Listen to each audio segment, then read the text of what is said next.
Wow, I'm getting stalked by power-up streams. The post wasn't even up 10 seconds. Well, social media notification is definitely out then. Okay. Everything seems to be good. Desktop audio, there is none right now.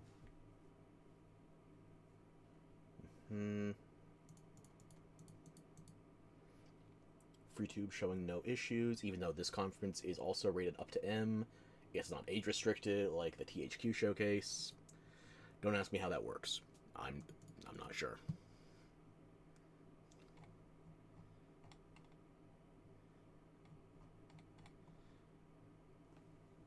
Okay, everything seems to be stable. Bitrate is still only reflected in white in the Twitch overlay. So my connection's gone down twice this morning, but it hasn't gone down in a bit. Okay, now it's red. But still, red is better than white, I think. Red, white, and green.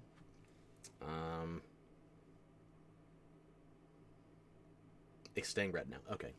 As long as we're flipping between Italian colors, we should be fine. I've yet to see yellow, so it's not a traffic signal.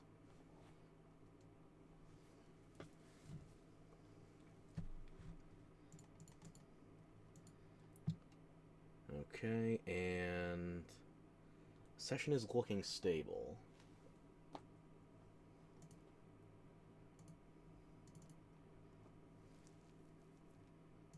Should be good to begin then. Alrighty. Now, if you're going to tell me I'm 2 months late to the party on Summer Games Fest, I'm aware. But I still haven't caught up on these myself yet, so I agreed to keep my connections, my reactions genuine, and unfortunately I've been disconnected from this for about 2 months. So, let's finally get to the party. Not just fashionably late, I am erroneously late. Irreparably late. The games that have been announced here have probably already been released and panned by now, so let's get this show on the road.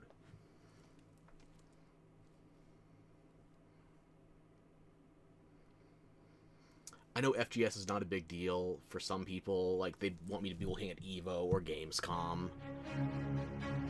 Oh, hang on.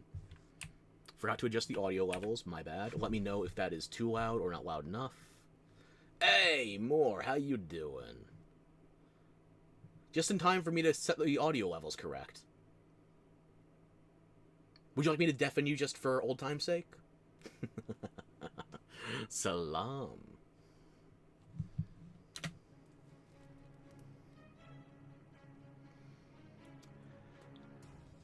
So yeah, I know some people would rather I go over Gamescom or EVO, but I'm not big on fighting games lately, and Gamescom, well, we have Germans here. We can defer to them. What timing indeed. Hell nah. Okay. Hello, everyone, and welcome to the Future Game Show Summer Showcase. My name is Laura Bailey, though you probably know me best as Abby Anderson in The Last of Us Part 2, or as one of the cast members from Kunda. Or the third most common English female VA, basically ever. What's that supposed to mean? Isn't Gamescom in Germany? I know they got announcements coming out over the weekend, along with the next Battlefield 6 beta. I don't follow Gamescom that often, unfortunately, so all I know is Germany and people forwarding me trailers after the fact. That's it.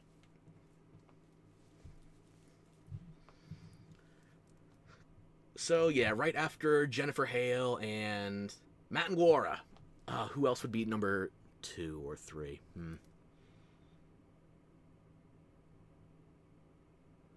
Claudia Black? These are your Pookies, huh? Well, I guess you're eager for a Saints Row the Third reunion, aren't you?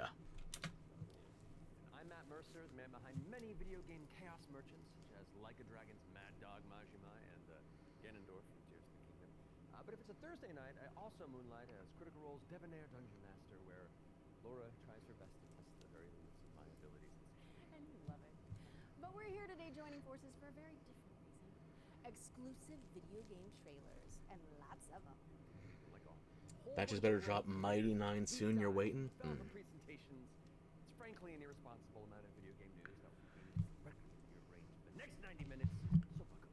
Don't make At least these two actors have some overlap in them if we're going to be going over duos hosting. I think last year, I can't remember the actors' names.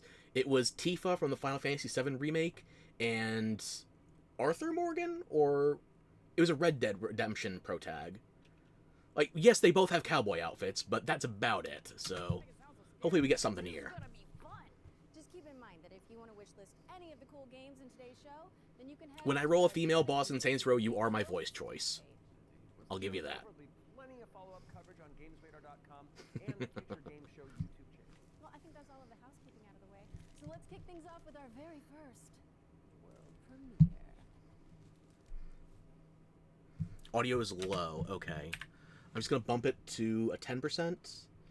Let me know if that needs to be more or less.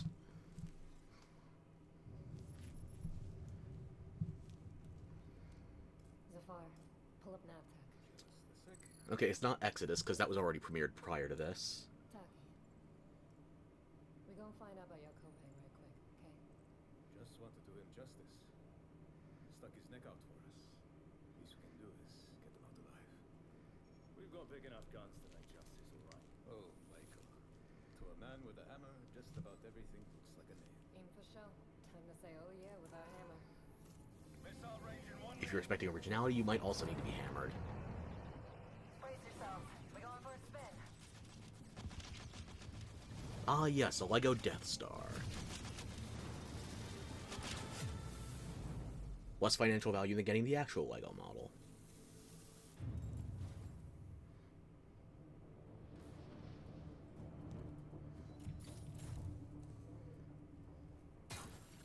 Zafar, did you get a signal? After the large haul down this corridor, they shut down this part of the facility. Long time before our arrival. Fine. Let's deal with those guys first.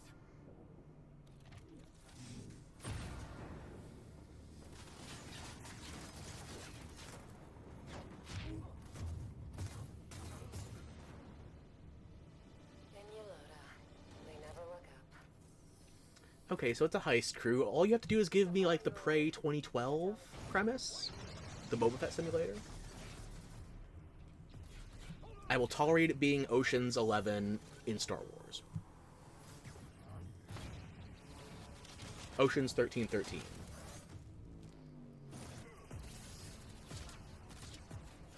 The bird up high shall be thine eyes.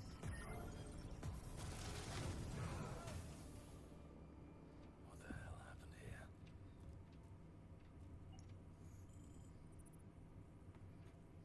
Hey, buddy.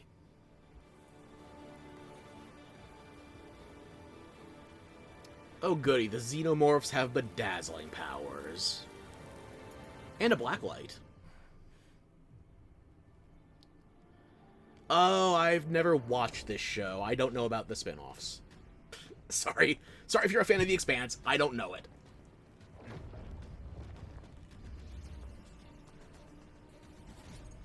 Blood is still breathing.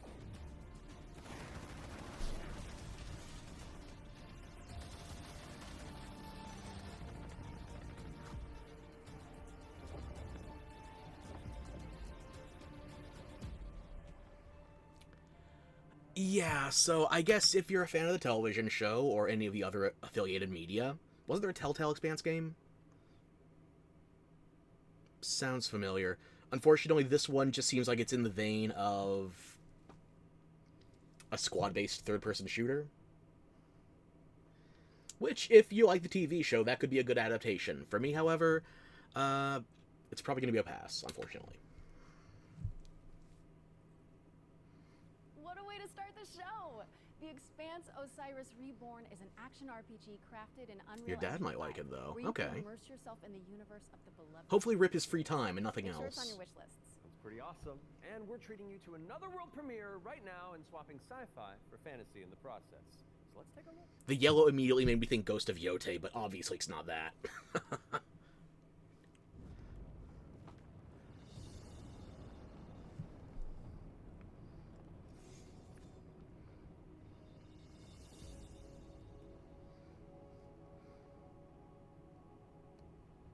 used to swear by my father's oath. To protect the wards is to protect our people. And rebel against gravity. Claims our lives. What's one life lost for the sake of the many? And now? Hard light bridges, Escher walking. The only one that matters is my brother. Female on steroids construction rates. Kill the people who took him from me.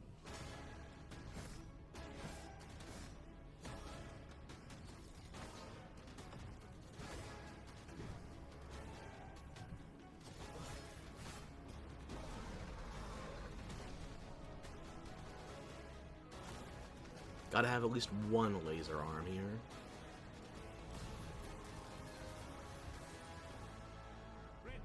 Take my hand! My initial vibe is Flintlock Siege of Dawn, but it seems to give more of a shit about its own integrity. Pestilence must be purged. Okay. Now, is it only AI allies, or can this be co-op? Wards are breaking. Soft magic system, but... It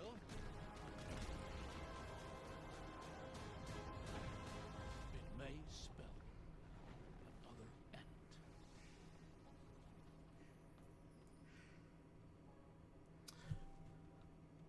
No, you know what the vibe is, actually? I don't mean this as an insult. I apologize, it's going to sound like one. It gives me the vibe of the Amazon version of Wheels of Time. But, you know, I could actually probably watch this, maybe even play it. So, let me see if we have any new info since that has come out.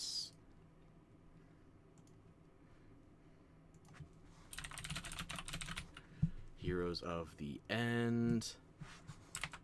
Do not have a Steam page.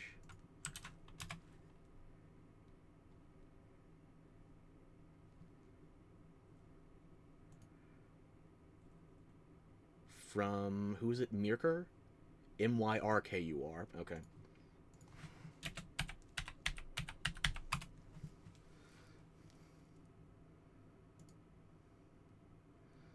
Oh, it does have a Steam page, but it doesn't come up unless you search for the developer.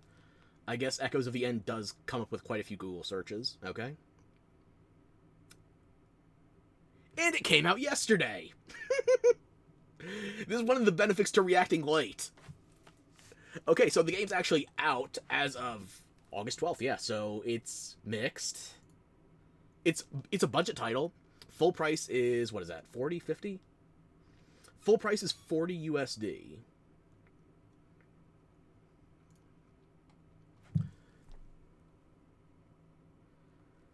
Okay, I'm seeing performance issues. Probably more of a UE5 issue, alrighty. Has a lot of potential, needs work, lacks audio effects on the environment, ground can be exploding, avalanches of rocks, People are talking about it having performance issues, but it runs at a steady 100 FPS. I don't know what their hardware is, but... Kill myself. Why shit gotta be so expensive? This could be a lot worse, but for 40 bucks, I was kind of expecting more, and I'm seeing a lot of... Even the positive reviews are saying the game has a great deal of potential. And they plan on playing through it the rest of the... a lot of potential. Haven't finished the game yet. Still positive review, so... And they haven't updated the review, so it doesn't seem like they finished it. 6 hours in, unfinished, still positive impressions. Alrighty. Animations can be awkward. Enemies can die and continue to stand uninteracted. Guy's got a better CPU than I do. I've got more RAM. He's got a better GPU.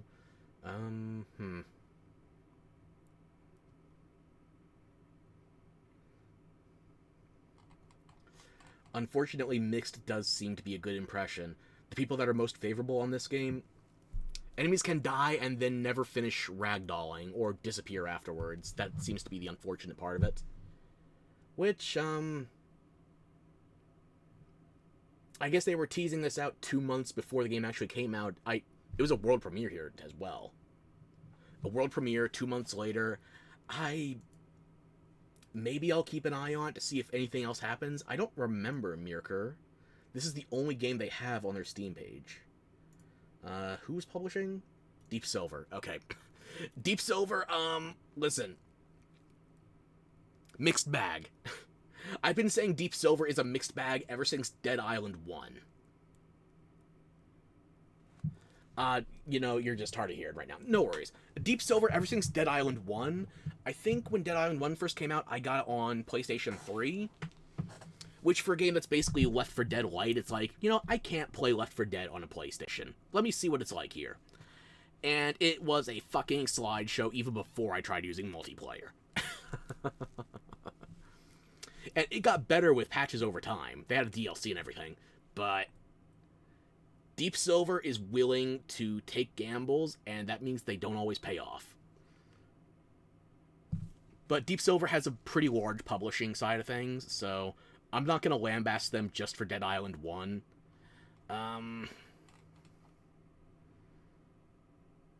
in terms of recent fare as well, they also did Kingdom Come Deliverance 1 and 2, so I'm going to keep an eye on Echoes of the End, but right now it seems like it's mixed, and even the people that are enjoying it have a lot of concerns, so we'll keep moving.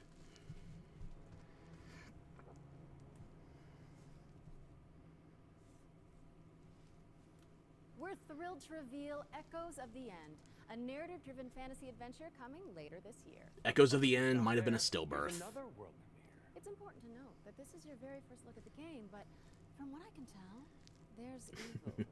Thank you for the head pats.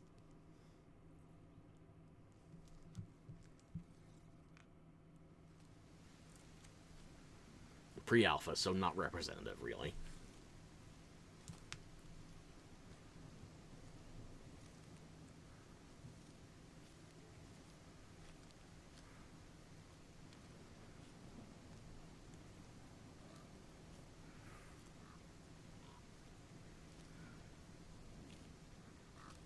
My gut says first-person horror.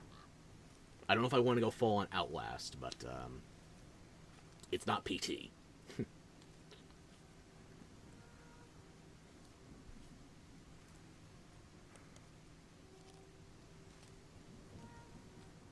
Okay, fine, I see your hearts. How about that? Ooh, burb.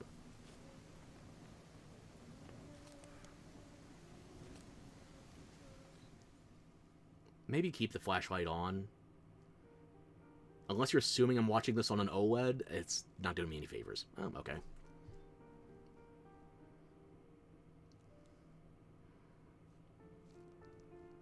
Oh god. Inclement conditions! The hearts are for Laura and Matt only. Well, too late. Already stole one.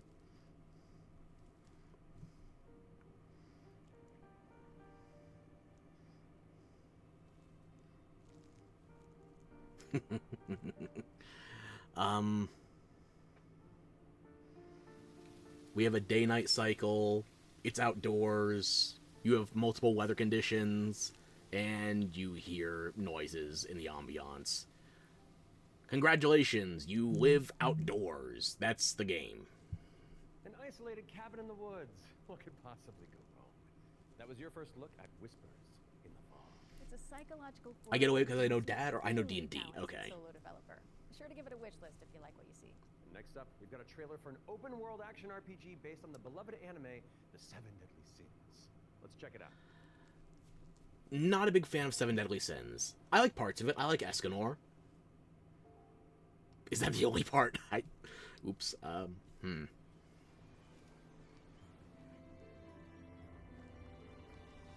Yuck. Just give me Sunbro Simulator, okay?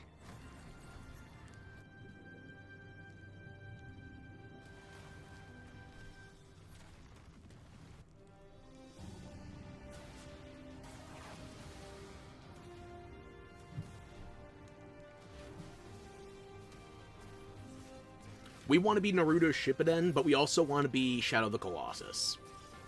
And a little bit of Genshin for good measure.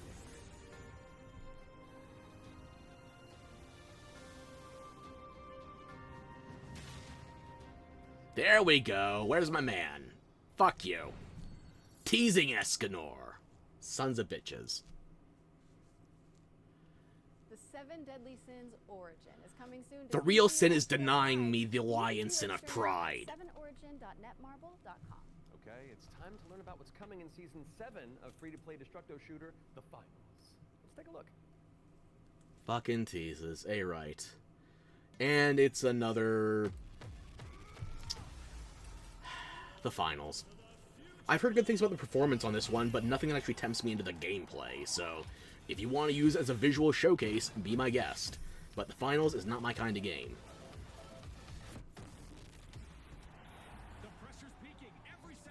If I'm gonna get sweaty over a first-person shooter, I want Doom. I want Wolfenstein.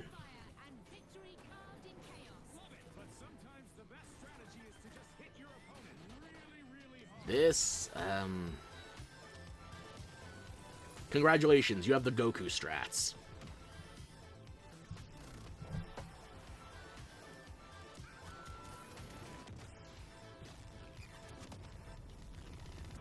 I'm not zoomer enough for this. Valorant looking at? Yeah. It's like, we have a Battlefield 6 beta coming again. We had one previous weekend. It's starting again on the 14th. It starts tomorrow. I don't have the exact times. But from the clips I've seen, like, I've seen people talking about aimbots and stuff. Like, there's some people that are just mainlining Adderall. I can't keep up with where they're aiming or moving. And I know, old man Ferox, yada yada. But even when I was younger and still had those reflexes, I was playing more Devil May Cry and Bayonetta. I was not into FPS like that. I tried, but it wasn't my cup of tea. So, if you want to be fast, you want to be exciting, and unfortunately this just doesn't quite titillate. Aw, you were gonna say that? Season 7 of the Finals launches on June 12th. You've got time for Whether some you're a originality. seasoned veteran or a new contestant entering Don't the keep me game. waiting. If you're tuning in on the FGS Twitch channel, you can earn a Twitch drop of this Kablamo grenade skin. Yes, anybody who watches this very show for 15 consecutive minutes on the FGS Twitch channel Whoops. will earn the skin. So, if you've been with us from the very start, or you're just joining us, wherever you've been, then just stick around. And not that you need any more reasons, but it's time to move on and talk about Hurdling, a shepherd simulator with a whole lot of soul. Now, we've already Let's find seen out this when you recently get your with hands on the indie showcase on the Switch 2. So, yeah, we've seen more recent coverage of this, and I still don't know if I'm tempted. Unless they just had a bad second showing. We'll see.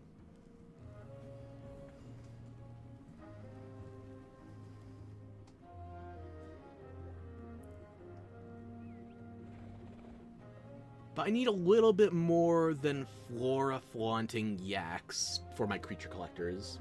It do be looking cozy. I think his sleeves are bigger than his entire body. That hoodie is... Can I herd some of those vultures with the, Oh, why am I blanking on names?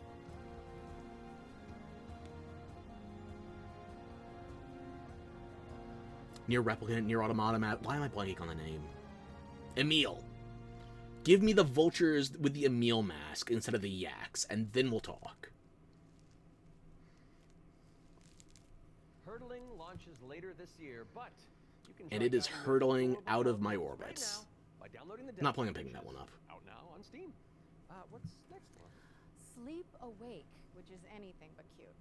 It's a first-person psychedelic thriller that explores the realm between slumber and death. This game is helmed by Corey Davis of Spec Ops, The Line, and Robin Fink of 9 Inch Nails. Oh, let's take a closer look then.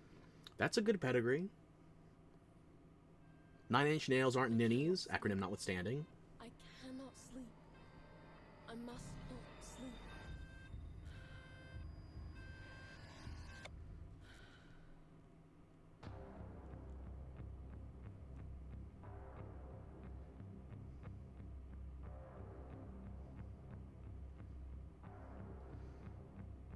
So where's your Kruger parallel? Why can't you sleep?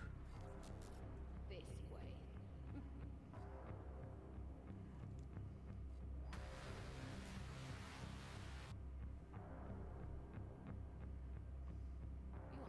You are not You gotta have the Tron Ares color scheme for Nine Inch Nails now.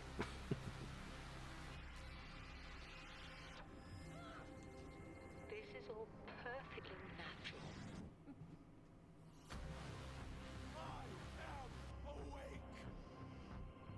Oh yes, a bunch of Jared Leto cosplayers. That would keep me awake too. Comes at a cost.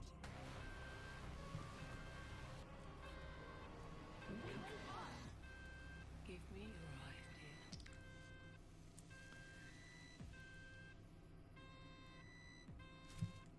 Yeah, I will say, Nine Inch Nails is supposed to be kind of a musical pitch for me. And the ambiance here was tolerable. It didn't do anything to terribly excite me. If you're gonna bring out Nine Inch Nails, you gotta have some bangers. At least one for the trailer. Like, for what you're touting here, you tell me Spec Ops The Line, psychological thriller, okay. That's your argument. You kind of dangled the metal music out of me and just let it flop. Yeah. Oh well.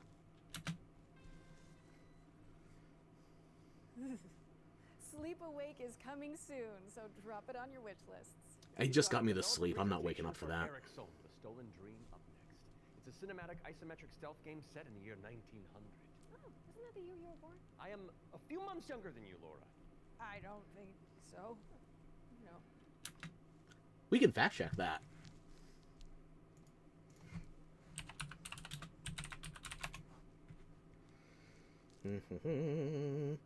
Matt Mercer, born 1982. Birthday is June 29th, 1982. Okay.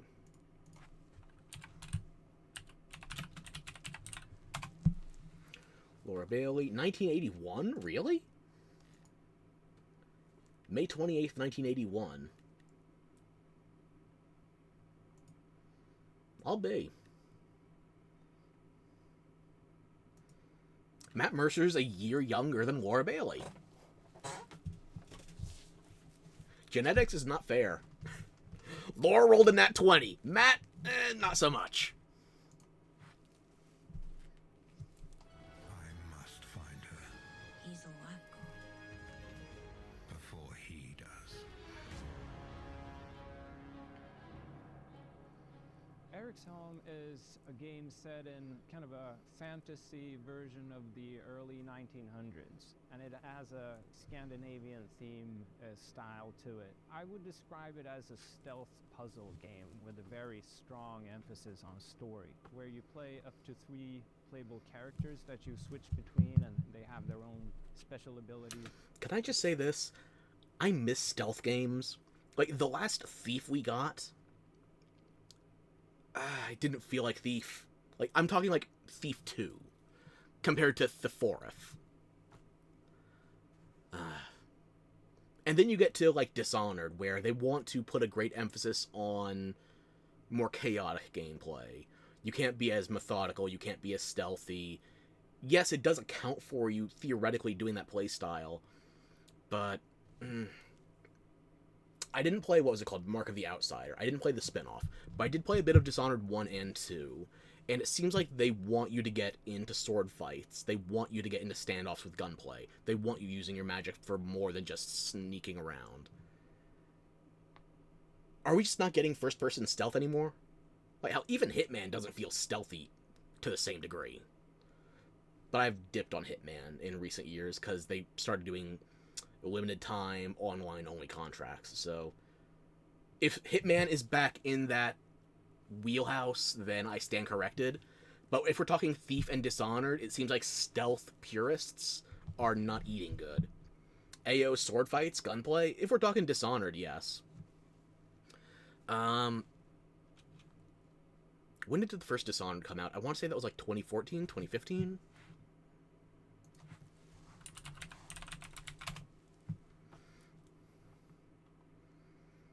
$2012. Wow. Further back than I thought. And it's even on sale, too. No, the links lied to me. I'll throw a link in chat. Hang on. If you want to check it out on Steam, full price for the base game is $10. It goes on sale pretty regularly, though, so I'd say don't hurry for it. If you want the full story, start with the first game. If you just want the best game out of it, then you'd probably want to go for Dishonored 2. Or actually, no, I'm thinking about it. As far as, like, it's not a first-person game, though, it sticks. Shards of Darkness, I think it was.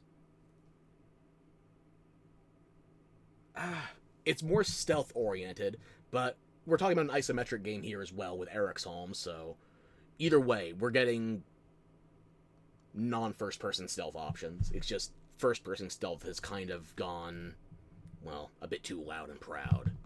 It's like being a famous spy or the famous smuggler. It's like, if you're a famous smuggler, you're doing it wrong. But enough about onions. Let's peel back one more layer on this. There we go. You need to use together to kind of solve situations and puzzles in a kind of interlaced way where everyone's involved. It's in this setting of a Scandinavian nature, which not only resonates with me, but with the rest of the world, because it's so unique. It's always nice to see something new that people can relate to. So I've worked a lot with like lighting and 3D rendering, cinematic lighting, stuff like that. So Anders showed me the rendering of one of the movies. It just floored me. I thought it was so beautiful. Then he said, okay, so Tio, what I want from you is I want you to make this look even better. We play tested the game a lot, and what people usually say is that it feels like I'm playing a movie, but in a great way. If you want to go with playing a movie, then I think, unfortunately, Uncharted is your benchmark. God, you're old. 2012. I know, that was half a lifetime for you, wasn't it? Eons, eternity, ages, generations. Just don't point out it was even worse for me. But yeah, if you want to go with game as movie, then unfortunately you've already got David Cage. So, Detroit, Beyond, Heavy Rain, Indigo Prophecy. The bar was set over a decade ago. Oh, shush, I don't know how old you are. You're 500 years old. Well, that would explain your reaction time. But yeah, David Cage simulators, I don't know if those are the best touchstones for games as movies. I would still argue that Uncharted 1, 2, and probably 3. Yeah, the original trilogy, let's say that. The original Uncharted trilogy is probably the best touchstones. Hate me? Because you ain't me.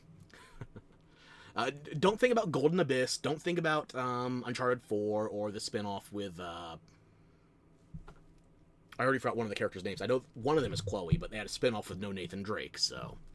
Is it even Uncharted, then?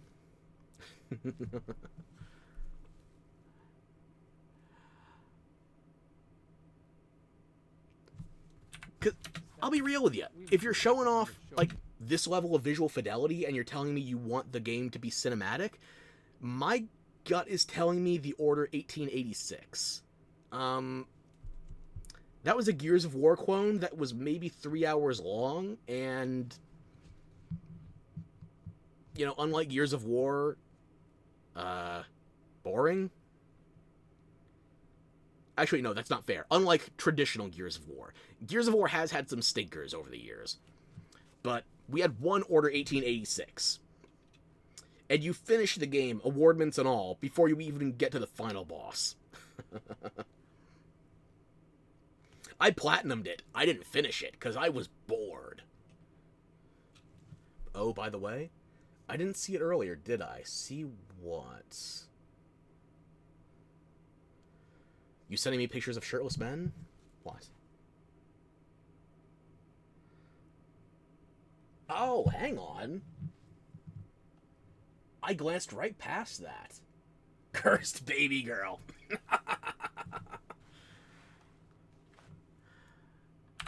Just hang on a moment. I need to steal that in a screenshot. There we go.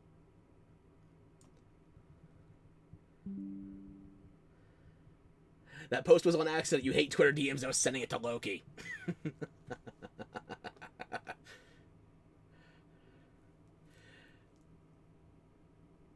Yeah, I didn't look at the emote that closely the first time you sent it. I thought that was something from Nexomon or Temtem. That is a gorgeous emote. It's so cute. I can't believe it's partially related to me.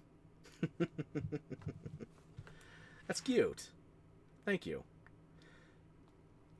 Gonna change it again, but you desperately want to replace the old one. Oh.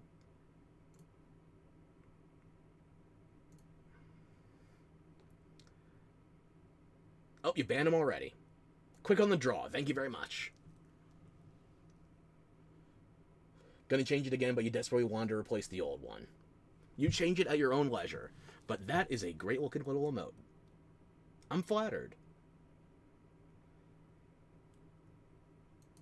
Hopefully I can give you more reasons to flaunt it. Cursed as I am, that's pretty much a guarantee.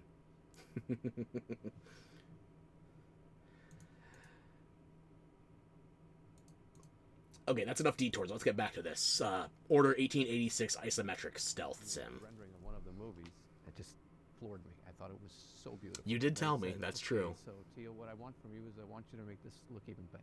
We've play tested the game a lot, and what people usually say is that it feels like I'm playing a movie, but in a great way. I am glad that BG3 made it so isometric games are less stigmatized. Because if Larian was going with traditional studio insights, they would have made a third-person, over-the-shoulder action RPG. But instead, we are actually getting back to a conventional isometric perspective. I'm grateful. Rivering Games was based on the idea that if you have the right mix of people, then perhaps a really small team can still make something that's actually pretty cool.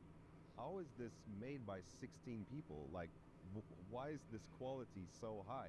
A little now and then I sit down and 16 people that give a shit. That's enough. Enjoy a fresh build, and the story just gets to perform. You're just drawn right in. I don't know about this kind of perspective on a PlayStation controller. Really excited. Or controller period. I feel like this would be a mouse and keyboard kind of game. Eric's Home is coming to Xbox, PlayStation, Steam, and Epic Game Store. And we have an exclusive trailer that we're about to show you that will reveal the release date. I hope you enjoy.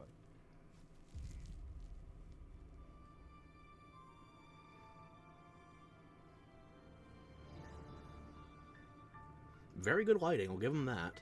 For a stealth game, you need good lighting.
So this game came out almost a month ago.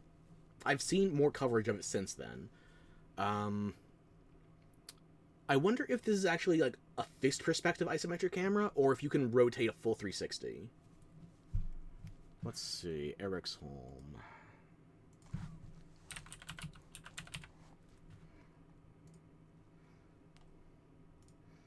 There is a free demo for it if you want to check that out. So I will throw the Steam page into chat. It's 94% positive.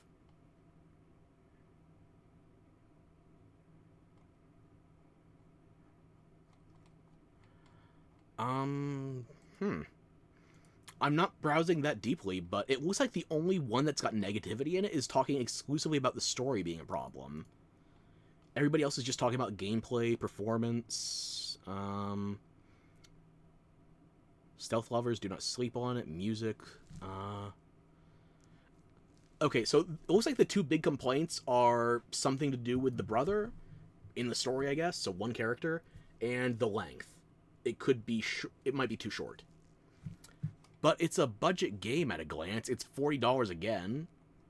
There's a free demo, so we could give that a try. I'm gonna wishlist it. Fuck it. $40 again. Yeah, same as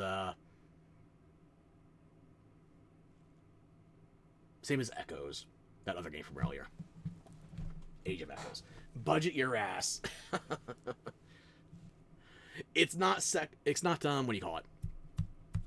Schedule 1 or Repo. It's not budget. It's AA price. I'm used to games like Earth Defense Force costing like $30-$40. So I did see the other day. Oh, you're sorry. You don't speak rich. I don't think I've bought a game since February. Did I? Actually, that's not true. I did get a couple of things on the Steam summer sale.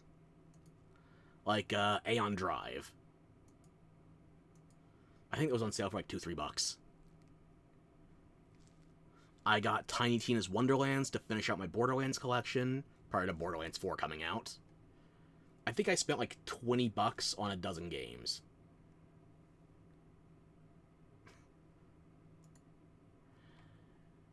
Yeah, I'm gonna wishlist Eric's Home, but I need to see more about it. I'm probably gonna wait for a sale if I do anything. It seems like the only two problems are something to do with one of the characters and the overall length of the game. Which, if it's already at a relatively budget price, then relatively, I heard you before, for a relatively budget price, the length might be admissible. Depends on how many different ways you can play out a level. Like, if you have a bunch of options, then replaying a relatively short game could be worthwhile. Thank you so much to our friends at River End Games for that window into the world of Eric's Home. It's coming to PC, Xbox... But oh yeah, how could 16 devs make such high quality for a short game at a budget price? Makes more sense, doesn't it? Xbox and PS5 on July 15th. So go wishlist it on Steam or the Epic Games Store. All right, now we've got a new trailer for a cel-shaded shooter with gameplay inspired by the Stalker series. Here's the latest trailer for The Explorator. Stalker, alright, you have my attention.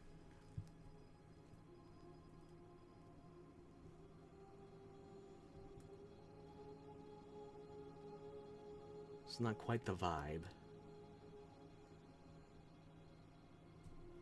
Like, as far as the cell shading is concerned, it looks more Borderlands to me than Stalker. And not very Borderlands at that.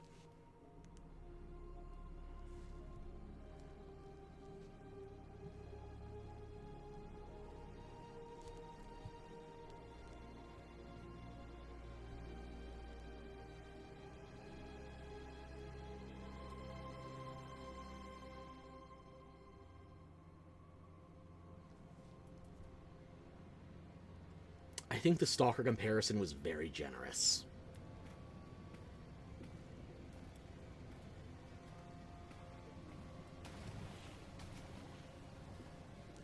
Maybe BioShock Infinite on a potato.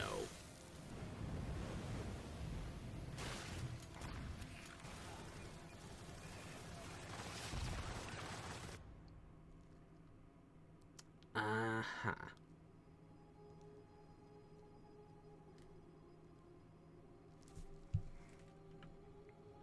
Look, if you're going to be simulating a 2D art style, including having the limited profile views of the enemy, then I would say you want to go for something that's more Duke Nukem 3D inspired, rather than trying to compare this to Stalker. Because the Explorator, I'm going to be exploring the exit button on this one. Early access is now available. I don't think they're going to be able to make enough improvements to make this one interesting for my tastes. That's unfortunate, but oh well. You can't trot out Stalker and not expect me to have standards.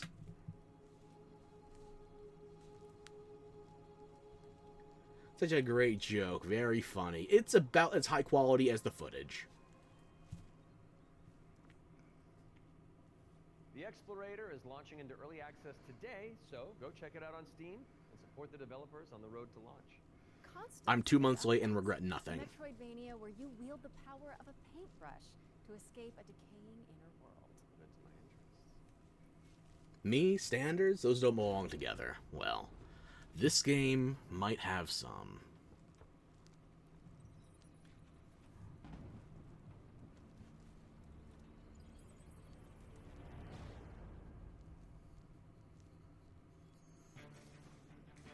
Oh no, a natural hair color.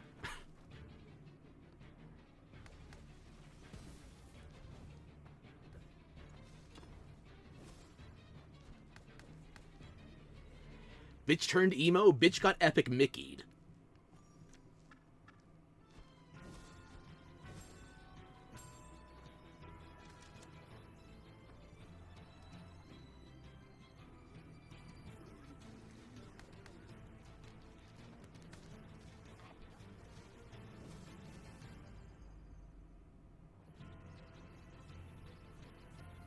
You're alleviating my suffering, actually. This is a much better trailer than the last one.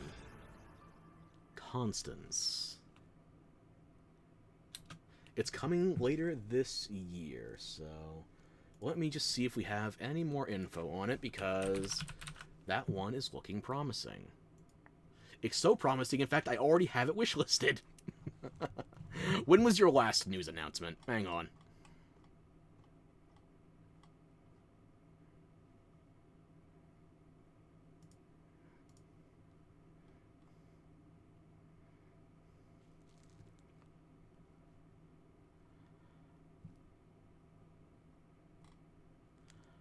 This was at TGS, wasn't it? I see Gamescom. I see... Hang on. TGS 2024. It was September last year. And here you thought you were forgetful. I make it an art form. I don't remember anything. In fact, I don't remember anything. Even saying that several moments ago. You know how? Because I don't remember anything. But yes, apparently this was at TGS 2024 September last year, so that must be where I wishlisted it previously. It looked promising then, it still looks promising. I'm not going to put it on quite a Hollow Knight level. We got to get more than just the current demo available, but yeah, I liked it then, I like it now. Oh, it's okay, Grandpa. Wishlist and demo on Steam. And they've been updating the demo as well. Constance is coming to PC on November 24th, but there's a demo available on Steam if you want to go give it a go after the show. Those of you who have tuned in before will know that during the Every Future Game Show, we create a trio of deep dives into some of the most exciting upcoming games. Our ones to watch, you could say. First game we're tackling for the summer showcase is Titan Quest 2. Now, fans have been waiting since 2006 for a sequel to Iron Lore's cult classic action. Not for me, unfortunately. So let's dig into the details with the help of Grimoire Games. Look, this is 2-month-old coverage, and we just saw Titan Quest 2 at the THQ Nordic showcase a week ago. I don't want to be pessimistic, but I think if you had better stuff, then we would have seen it more recently.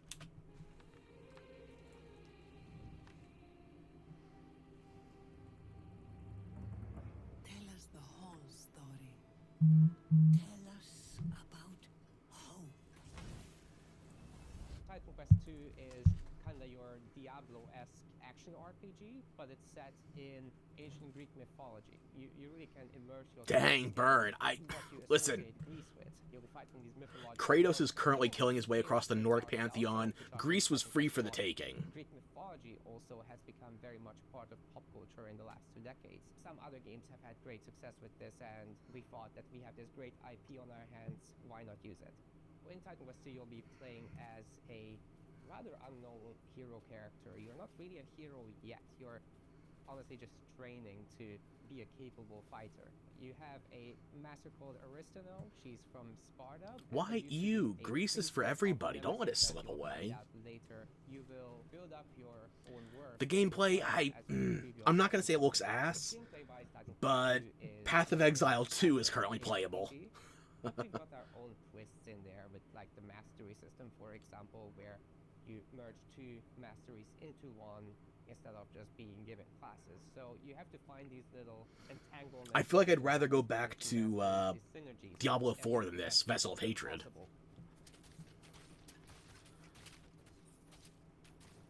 From there, you can take your character in multiple directions. We mixed classes is something we support quite a lot, actually. But the core fantasies of just a tanky warrior, of course you're gonna have that. You can take your character in many directions, and choice is at the core of our game. Your abilities will be modifiable, so each of them has like these several modifier choices that you can equip into your skill. This is our little innovation in this space. I hate to say it doesn't look good enough, because it looks adequate. It probably even looks above average, but the bar is high. Path of Exile 1, I think, looks better than this. Never mind Path of Exile 2. Agreed, expect you're going back to your AI boyfriends. The fuck is this? Dishonor!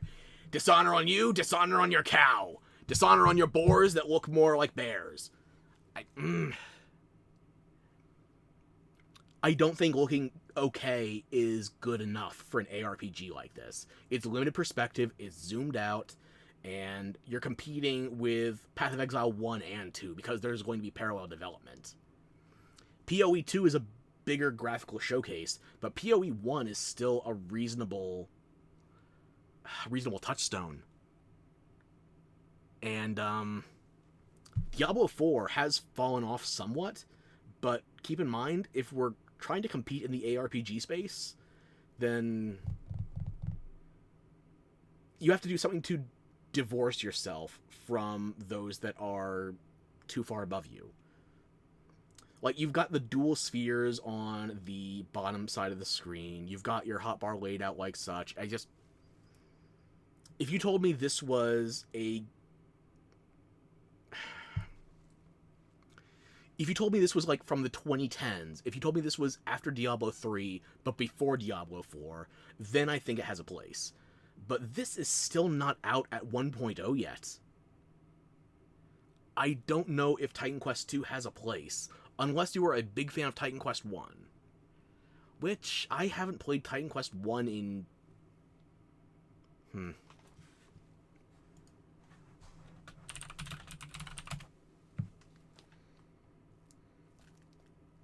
I haven't played Titan Quest 1 since high school. This came out in originally 2006. And I didn't stick with it that long. Because I want to say 2006, 2007. Oh yeah, World of fucking Warcraft. I think I was playing Burning Crusade, so I dropped Titan Quest 1 pretty quickly. And if I wasn't playing Burning Crusade, I was playing Diablo 2. Dang, you keep forgetting how old I am. I was old when this world was young. I didn't even see a triangle till I was already a man. In my day, pixels were squares. What the fuck is a voxel?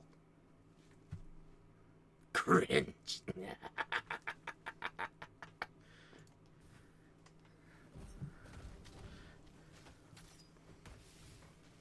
are not going to be doing any microtransactions in this game. I will agree. Going back to the World of Warcraft days was cringe. That form of monetization in general. We will be doing traditional DLCs, however. So after the 1.0 launch, we'll be putting out larger DLC packs, which will include additional chapters, so more content in general, bosses, creatures, areas.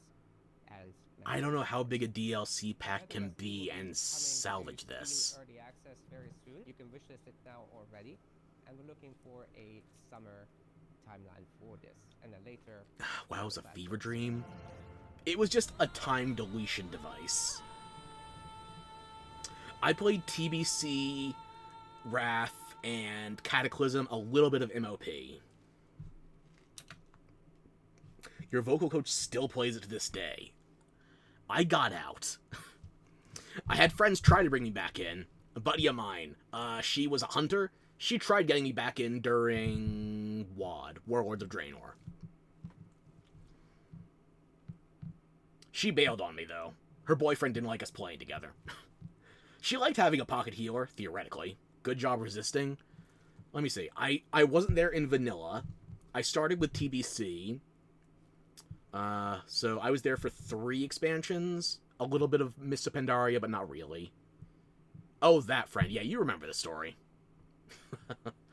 And then, was there something between MOP and WAD, or what am I forgetting?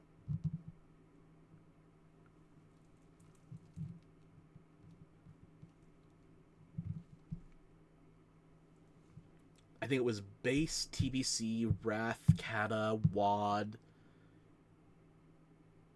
Wrath, Kata, MOP, WAD, Legion,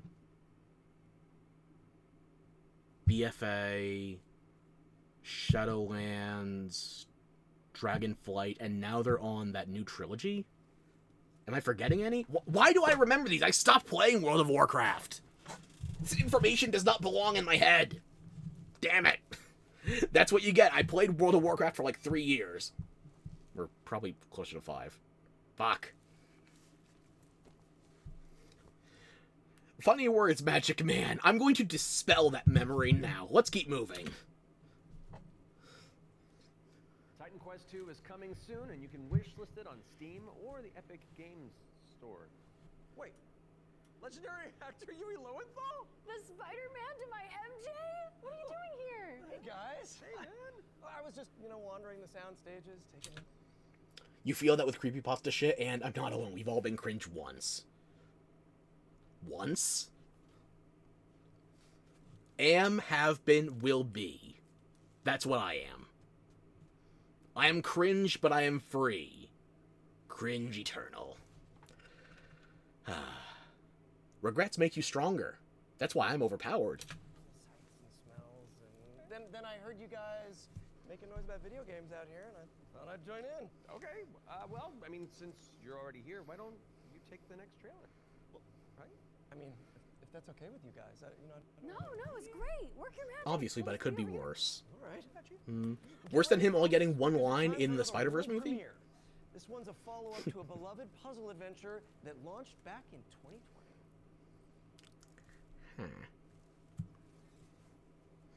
I have seen things that should be forgotten. I've tried to escape my past.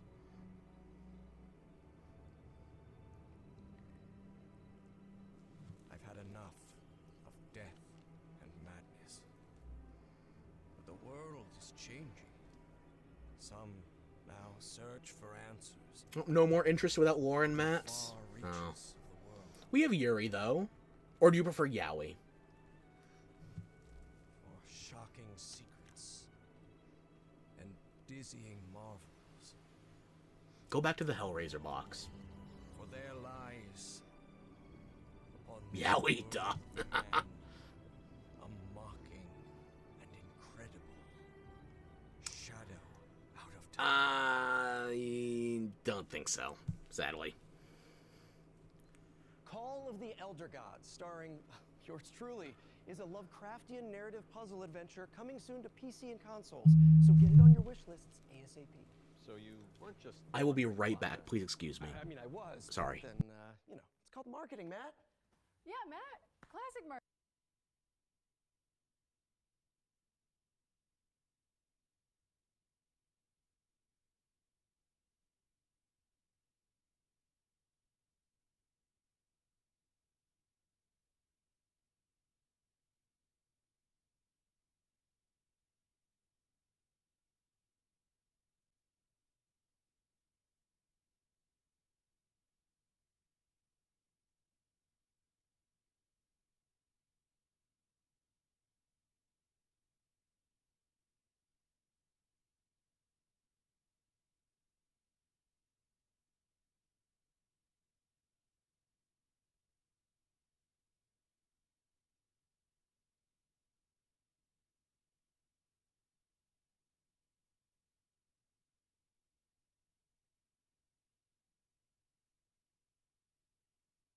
Sorry about that. Oh, wait, we're back. Sorry about that. Just a reminder from one of my doctors, nothing important. Now, where were we? Oh, yes. They brought out Yuri Lowenthal to present one bad trailer, and now they're taking the stage back. Is a Lovecraftian narrative puzzle adventure coming soon to PC and consoles. So get it on your wish lists ASAP. So you weren't just wandering the lot then? I mean, I was, but then... Such a hoe, till now, also hydrate. You know what? Let's everybody hydrate.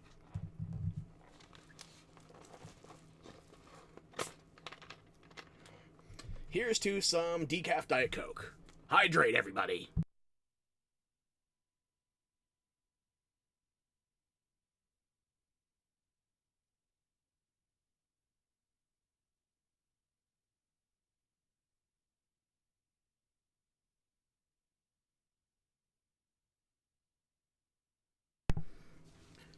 So, the boss and Matt Mercer. What? Not water? I have a water bottle. I just want some soda. I want the bubbly feeling.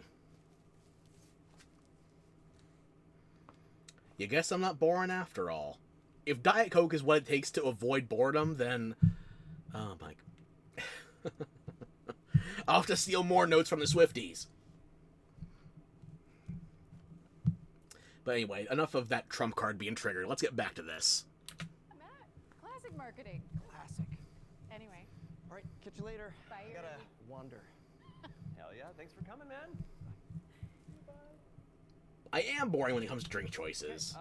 Never tried to fight it. Make sure there's no other voice actors hiding on set. We'll throw it out to some back-to-back trailers.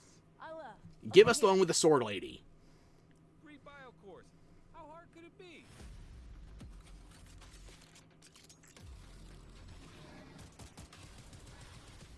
Hard. Funny they call this hard, because right now I am flaccid at this trailer.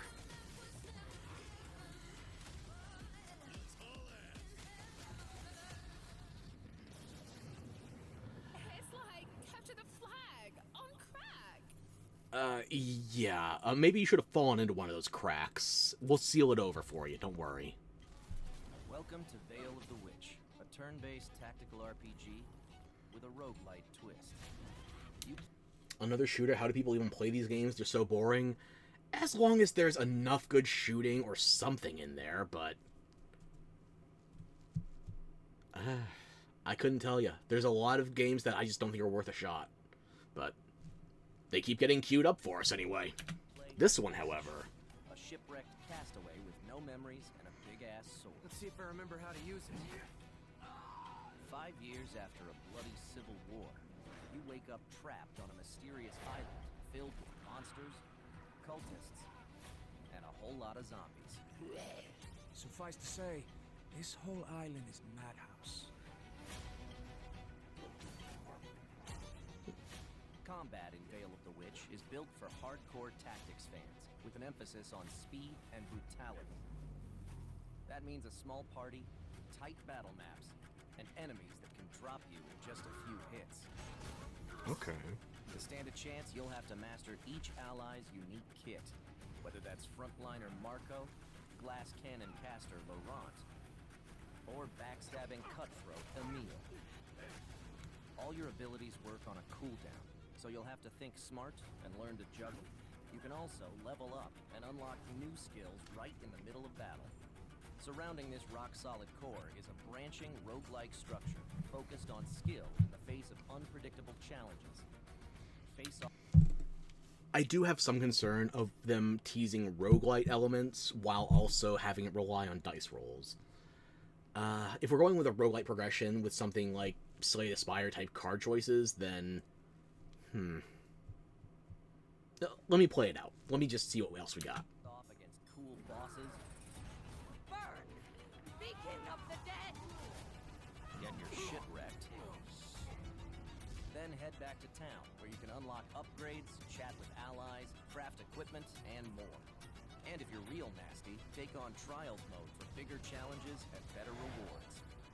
Fight. Die. Rise again, stronger, then come back and conquer. Lost Eidolons, Veil of the Witch. Early... Live, die, repeat, you say. Alrighty.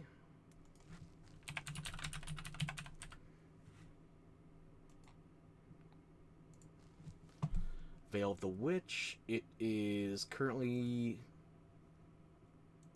currently early access. It has had sales.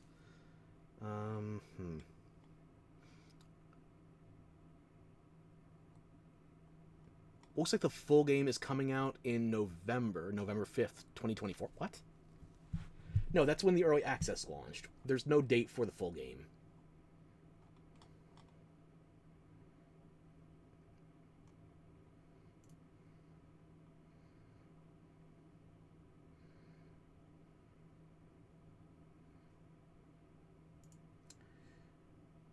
Okay, so it's still in early access as of this.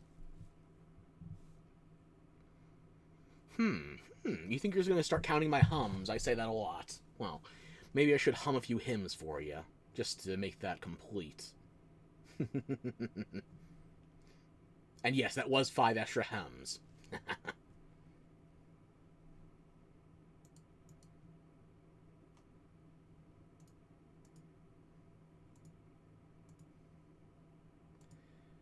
I will say, I think stylistically, it is an improvement over the first Lost Eidolons game, which was more 3D, like, not photorealistic, but they tried to put the CG more into a conventional perspective. This hand-drawn 2D style, much better vibe.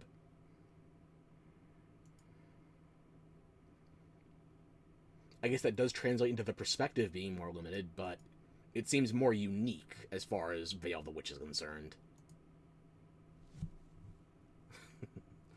Those don't count? It'd be Viking for real? Yeah, vibing for real. Alrighty.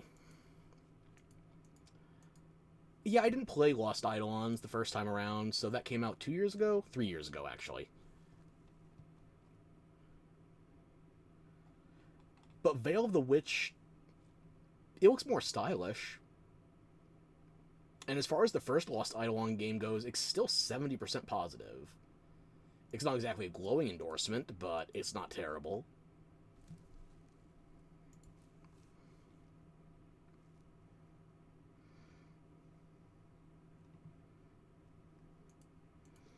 It's not bad. There's nothing exciting about it. It's passable.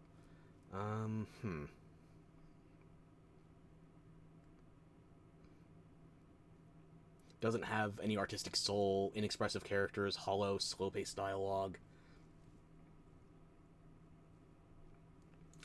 I guess that's going to have to be the challenge they overcome then, whether or not they can make this substantial as well as stylish.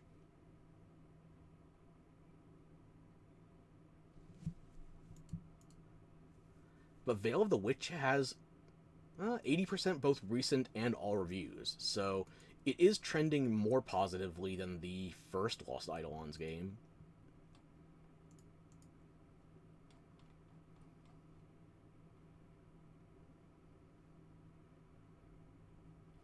The only thing I'm seeing is that as far as the roguelite elements are concerned, I'm seeing a review here that the decisions are made for you with a lack of viable options. I'm not sure if that translates to there being just one obvious choice and the rest of them being irrelevant, or if it literally makes choices for you. So it's going up a letter grade over the original Lost Eidolons game, so Veil of the Witch might be worth considering. I will probably skip it, however. Access available now on Steam and coming soon. I could revisit that, though, once it's out of early access. For now, though, it's somebody else's minefield. They can walk all they damn well please.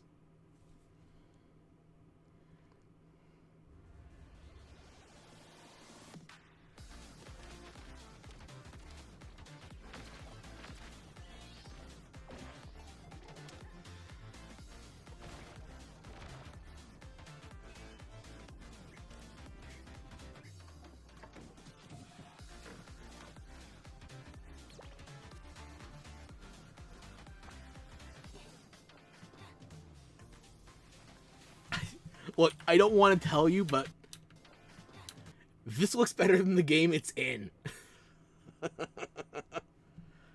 I'd rather have the, yeah, I'd rather have the shmup. But sure, it's a gumball Splatoon. Okay, I'll hear you out. Oh, we're stuck loading? I will roll that back then. Let me just make sure everything's caught up.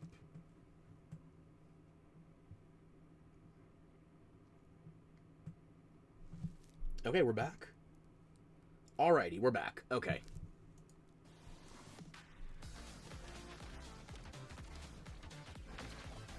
The only thing I can think of right now is the Drake and Josh line. It's spherical.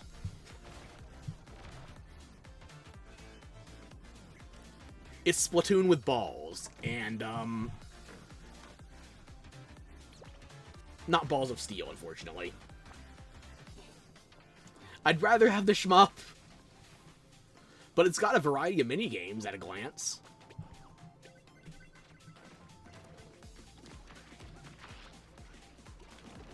We could play Peggle with a basilisk.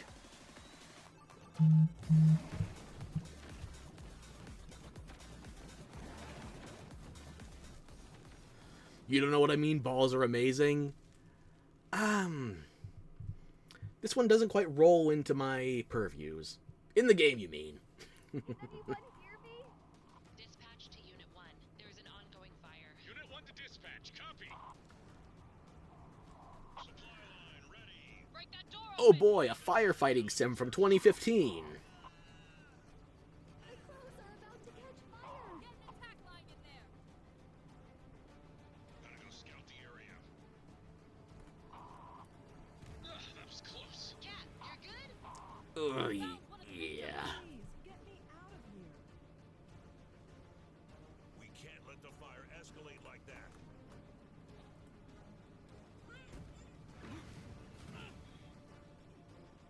Nah, me either. I can't remember the name of the damn thing, but when I was younger, me and my sister would go to Chuck E. Cheese a couple times, and they had this great, like, rail shooter that was a firefighting game. And I can't remember the name of it for the life of me. I haven't been able to find it in years. Granted, if you want to go to Chuck E. Cheese, they prefer you bring a child with you, so I haven't been able to do any research in person. But I don't think they have it at that store anymore. I don't even think that location exists anymore. But it was a good rail shooter. And it had, like, a fire hose. Like, the controller itself was hooked up to this, like, big piece of plastic piping. And it was flexible, so you'd feel like haptic feedback as if there was water in the hose while you were using the controller. Can't remember the name of the damn thing, though. Time to make one, then. Or steal one. You know what? We were talking about stealth gameplay earlier. Let's steal it. Yeah. That is certainly a firefighting simulator. And unfortunately, I think it needs to be burned down. Are we all clear? No Nolan North or Ashley Johnson's waiting in the wings? No, I think we're good. Okay. Now remember, folks, you can find all those games as well as every game we feature today on the Future Game Show Steam page. Yes, and you'll want to prime your wish lists in advance for this next reveal. It's a game where you play as a bureaucratic inspector in a fantasy world. What's like you make sure the evil layer is up to code before the party heads inside? Yes, that's Oh the boy, a whole Fed deal. simulator. Legitimately hate this game. Heroes. The world is full of them. Sons and daughters of farmers with too much bravery and not enough wisdom. So some say. Look, if you tell me it's Dungeon Keeper 3, you don't have to say anything else. Just give it to me. Without dragons dismay. Nothing. That's Oh, shut my pessimistic ass up. as an agent at the Never. Bureau of Fantastical and Arcane Affairs, you will ensure everything is as it should be for the hero's arrival. Inside this cave, you'll find a necromancer who, according to our reports, is a complete and utter... Excuse me for just a moment. I need to look up a clip.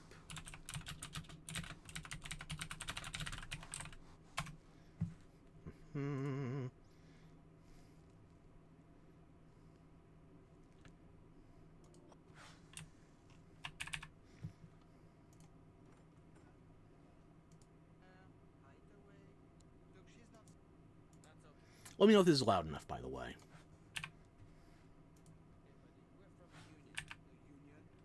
We represent the workers in all magical industries, both evil and benign. Oh, all right. Are you feeling at all degraded or oppressed? A little. We don't even have dental.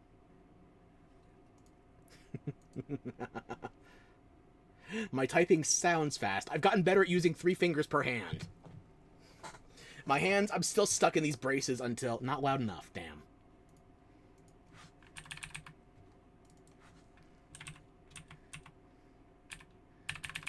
I'm just gonna crank it. I'm gonna be stuck in these braces for just shy of 4 more weeks. I get out of them on... the 8th? That sounds right. Like, the week of the 8th, probably. But unfortunately, me getting out of these does not necessarily mean I'm fixed. So still no playtime. I have been working on playing with a controller while wearing these. So, I've been working on it. It's a bit of a... how to phrase... It's kind of a gruesome claw grip, but I have been able to play some, like, low-rank stuff in Monster Hunter. So I want to try, if we have time, to do some Bayonetta tomorrow. On very easy, mind you. Because, like, my reaction time right now is dog shit. I can't aim my fingers where I want them to go. And even then, I can't use all of them, so... I want to try some low difficulty stuff to see what I can do at all. It's got to be better than just farming goddamn Chatacabras for armor spheres in Monster Hunter. I played that event quest so many times over the last week. And they just introduced 9-star monsters. It's higher difficulty now. I'm having trouble at 5. Yeah, unfortunately. So let me just... Any client today, okay? That's okay, buddy. We're from the Union. The Union? We represent the workers in all magical industries, both evil and benign. Oh, all right. Are you feeling at all degraded or oppressed? A little. We don't even have dental. They don't even have dental. That's it. It was just a reference from Shrek 2, where they were pretending to be the Union. That's it. That was all I was trying to pull up. And you couldn't even see. You just had to hear it. Rip skill issue, unfortunately. The book is titled Hell Gates and Mew, Your First Ritual Sacrifice. As it turns out, putting the soul of a demon inside of a skeleton is a touch more tricky than you might imagine. We, the members of the United Builders Union of Enchanted Settlements, hereby announce a strike, effective immediately. It's the inspector, here with their cushy job and their clipboard that decides if we have to do more work. A dragon attack? That is not in the budget. But what is a story without a good hero at its helm? Wow, I'm so funny. The funniest. The funny joke master. Well, at least I'm not just funny looking. Sanctimonious swing, you lop his head off. It hardly felt good, but incompetent evil is still evil.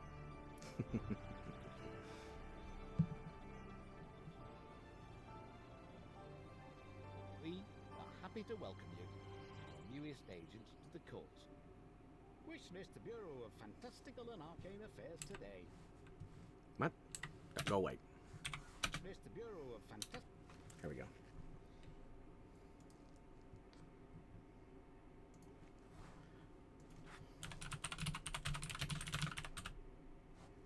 Bureau of Fantastical and Arcane Affairs. We still don't have an ETA on it.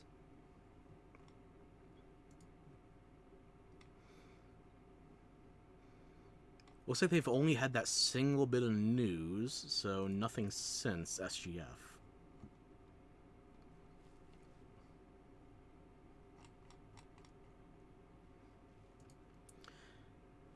So, yeah, it's not Dungeon Keeper, but then again, we're not actually getting real Dungeon Keeper games anymore, so...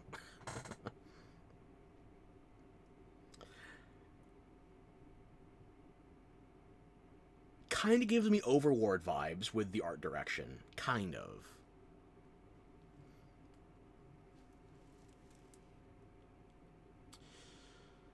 But I feel like this is a case of I'm going to try and track down more information on it. Right now, there's not much. Go cry about it? Nah. I'd rather bellyache. Oh, that's one for the critters. The Bureau of Fantastical and Arcane Affairs is coming later this year. And now for something... We're running out of year. This one's for the fans of shooters, anime, and Y2K aesthetics.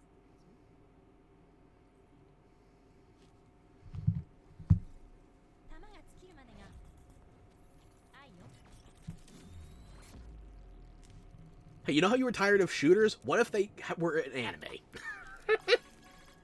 Ah. What is your frame rate right now?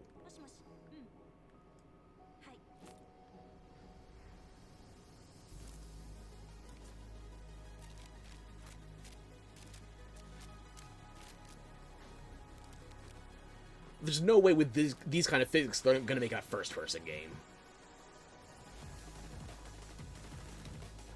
I stand corrected.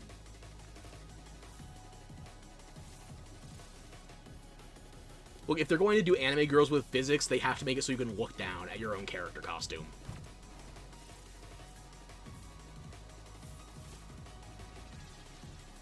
Aha.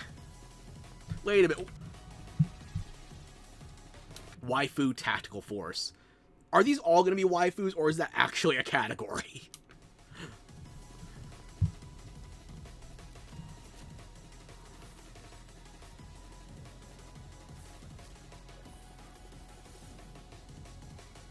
Waifu Tactical Force.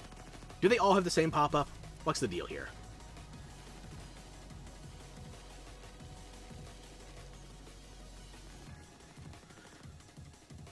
Oh, and they're also stapling on a visual novel.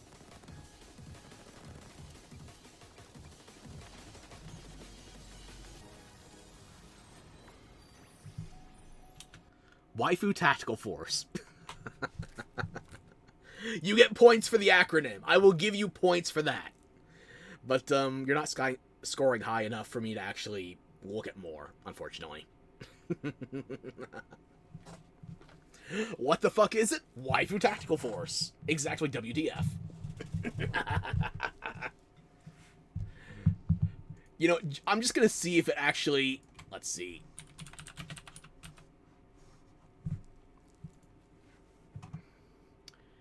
The only ETA is 2026. The developer is Team Waifu.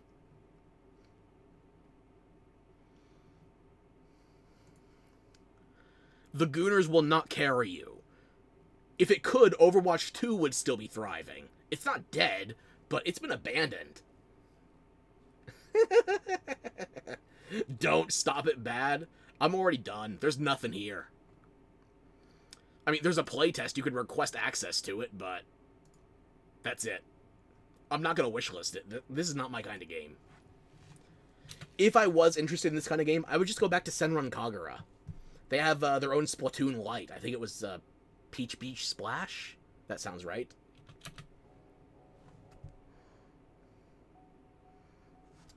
Movement shooter, base builder, life sim, weeb shit.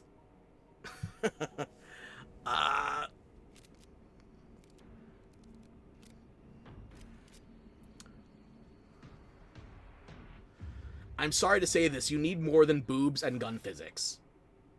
Waifu Tactical Force is a 3D With me, who knows? That's fair. soon to PC. Desktop waifu Aguna. Just on Steam after the show. Now we've got a trailer for an action platformer inspired by the ancient art of paper folding. Let's take a look at Hirogami. I believe I've already got Hirogami bookmarked. It looks stop motion, and not in the South of Midnight kind of way, where it's just a choppy frame rate pretending that counts as stop motion.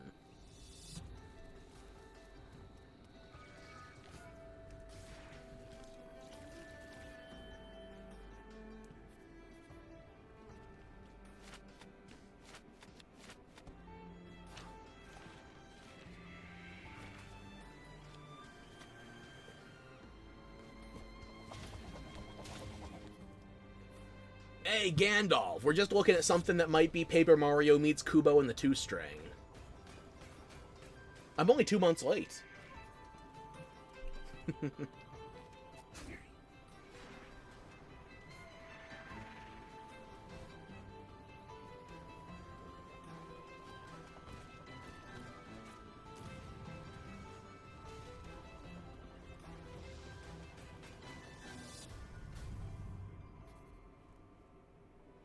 Oh, good to see everybody in chat being sweet on each other.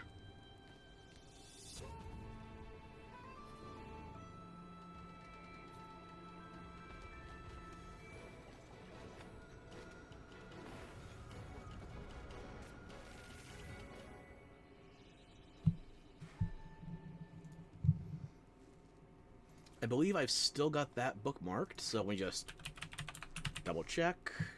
I do. I did not flag the demo, though, so let me add that to library. There we go. It's out in a month.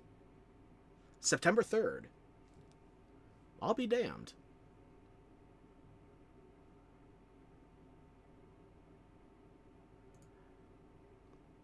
Developed by Bamco Singapore. I abbreviated that. It's Bandai Namco Singapore.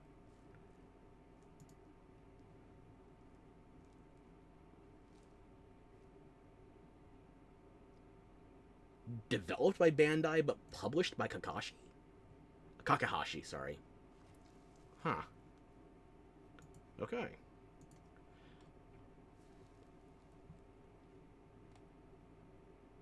Oh, Kakahashi also did Sonokuni. That came out earlier this year.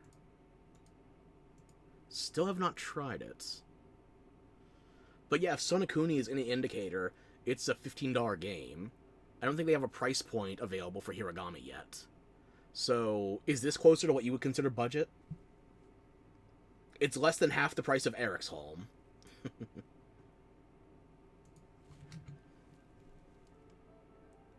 I might want to check this out. I like Paper Mario. Hirogami is coming to PC and PS5 on September 3rd. Folded into And yeah, it's not an RPG formatted like Paper Mario. I'm talking about the style.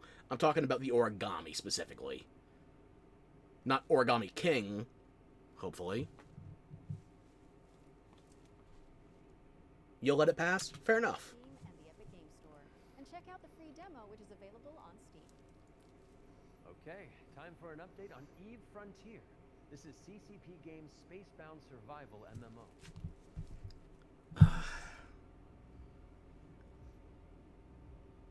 If you couldn't tempt me with spreadsheets, why do you think a spin-off is gonna work? I like spreadsheets. And often the best way to make a game is to start and modify an existing game. We have now created an MMO server-side modding platform, and we offer an invitation to you to come and build with us. You can build tools, you can build worlds, you can do so many. Maybe it'll last longer than Dust 514. That died on the PS3, I think. By sort of playing around. And didn't they also have Valkyrie? I think that was a PSVR 1 game? I think. When we made Eve Online, we very much wanted to make a sandbox experience where most of the things and the infrastructure in the game would actually be built by players. But we did build quite a bit. Weird opinions have to count. Do you know any normal people that play EVE Online? Even one? No. They need the weirdos. Was tank driving until 1 a.m. last night. Congratulations. Your life is now more interesting than this game. More agency to players to literally build the world. So as we go through you see, Gandalf played EVE Online. Thank you. Game, we are on the other hand building up an amazing modding platform. Basically, what the Frontier enables third-party developers is to mod the actual server, creating additional software that both read and writes the world state, and that, I think, will enable something truly astounding that has never been seen before. But this is very much inspired by the third-party ecosystem that is developed around EVE Online. We are basically supercharging that with the smart assemblies and the modding platform that are built into Frontier. And what we have seen so far in our various hackathons and events, and what we've just seen in the sort of builder community overall, absolutely delivers on that vision in spades. Gandalf don't count. Gandalf can't do anything wrong. But he did make 1 billion CP, and it had his own super carrier, so that's a strong argument. Good weird. But yes, if you are operating heavy machinery like a tank, make sure you've slept and eaten enough. Otherwise, more is going to chew you out for it. EVE Frontier, I don't care, unfortunately. But if you want an EVE spinoff, there you go. No relation to Project EVE, aka Stellar Blade. What's up next, Laura? We have a brand new trailer for Formula Legends. Oh god damn, another racing game. Covers the history of motorsport. I mean, it's the first racing game today, but another racing game?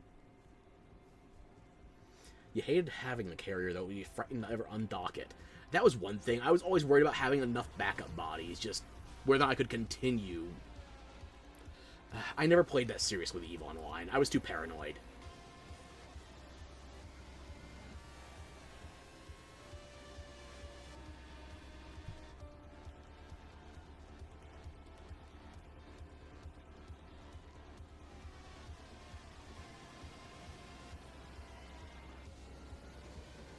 Well, I don't know what I was worried about. This looks like an excellent WiiWare game.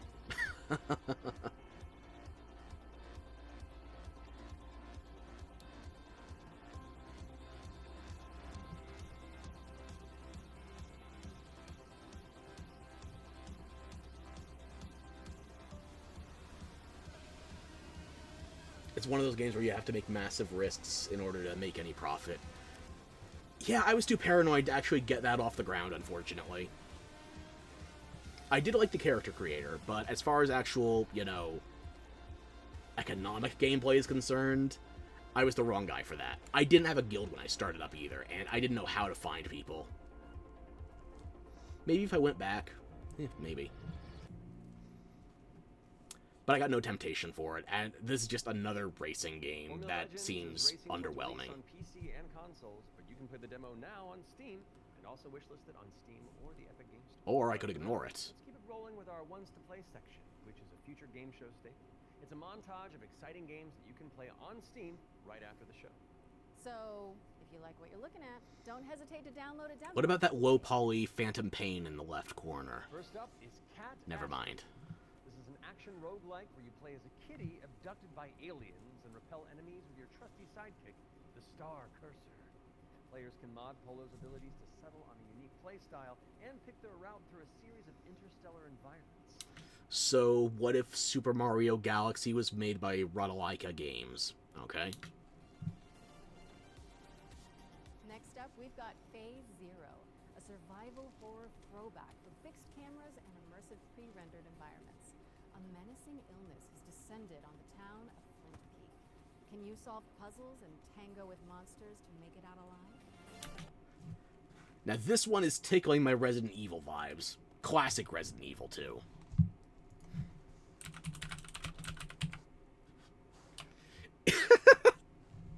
I was looking it up, and I quite literally typed in Resident Evil instead of Phase Zero.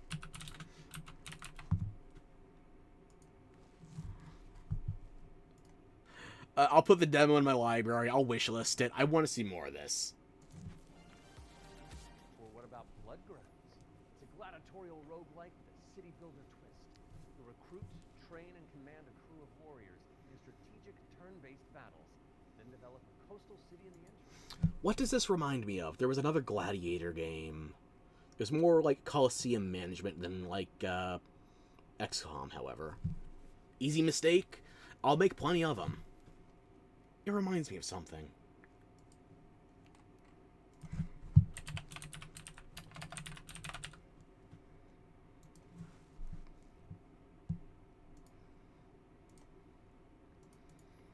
Do these devs have anything else under their belt? Maybe that's what I'm thinking of? No, nothing else that looks like this. It reminds me of another Gladiator game, but I can't place the name. I'll have to try and dig for that later.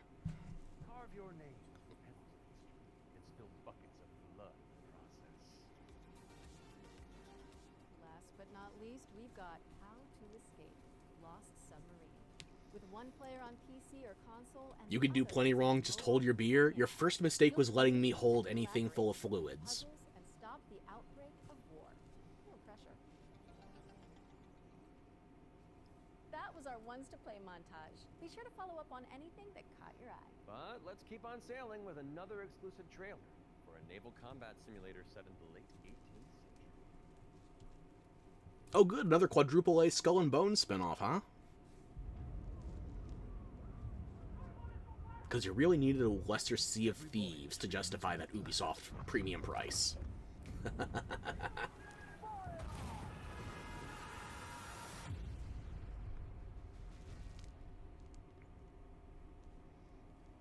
vision etched on parchment.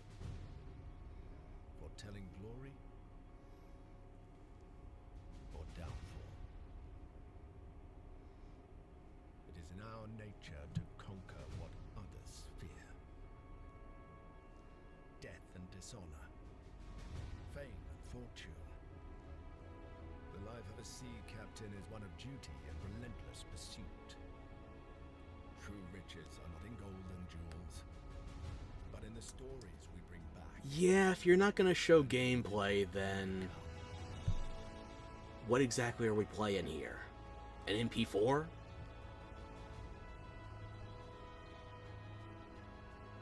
Shoot your shot, go for an MP5 at least. But never at our final destination.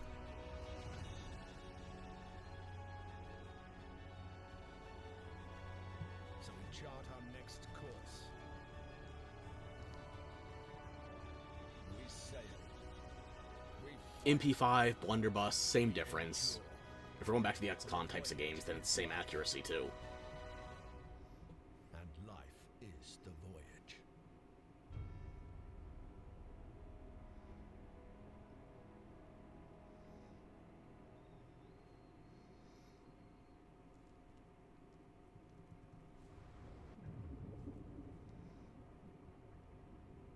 Join the crew today on Kickstarter. It's not even early access, it's a Kickstarter.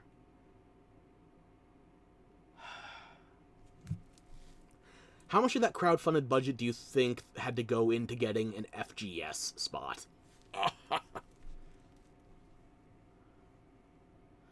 How much of that budget went into like a damn cinematic versus the game? Jesus.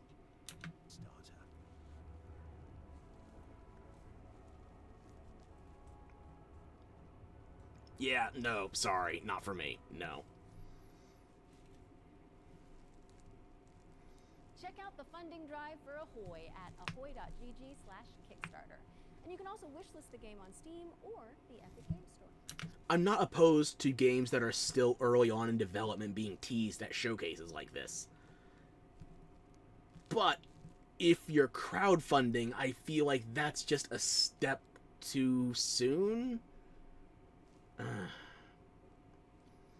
Nah, anything Gandalf does can be right automatically, including handing off beer. To a German. To a Turk. He's not getting that back. Spotlight montage is up Maybe next, that's for the best. So say goodbye to our corporeal bodies. And hello to our disembodied voices. What Matt means to say with that gothic vocabulary is that we'll be back on stage once we've talked you through some super cool games.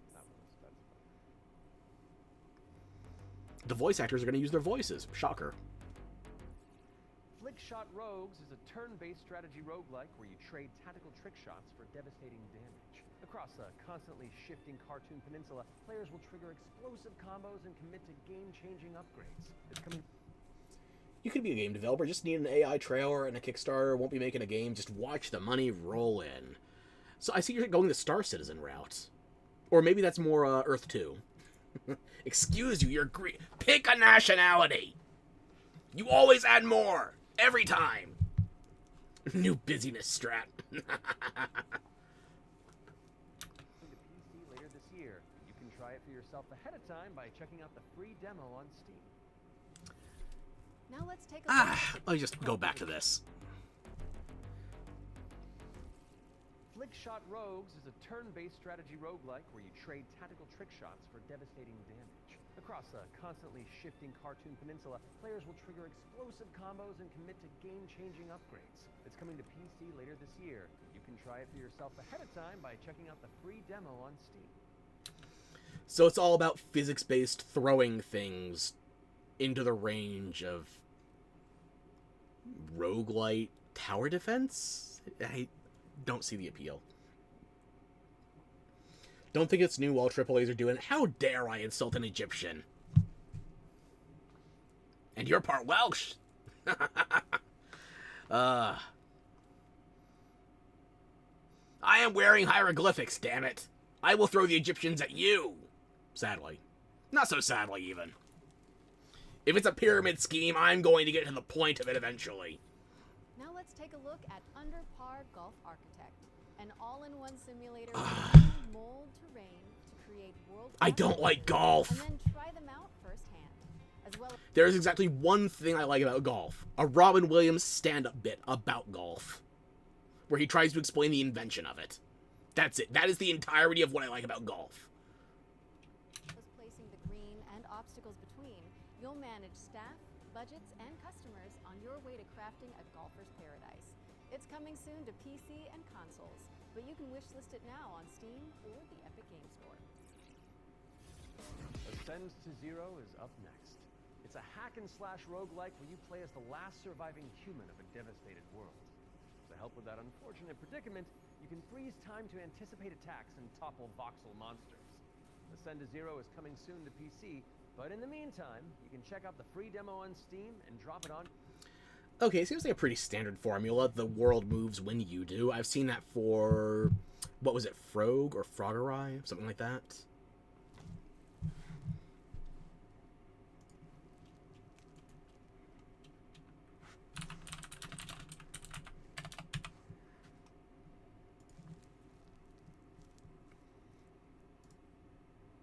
No precise ETA, so I guess they're still aiming for next year. Demo is still available for free.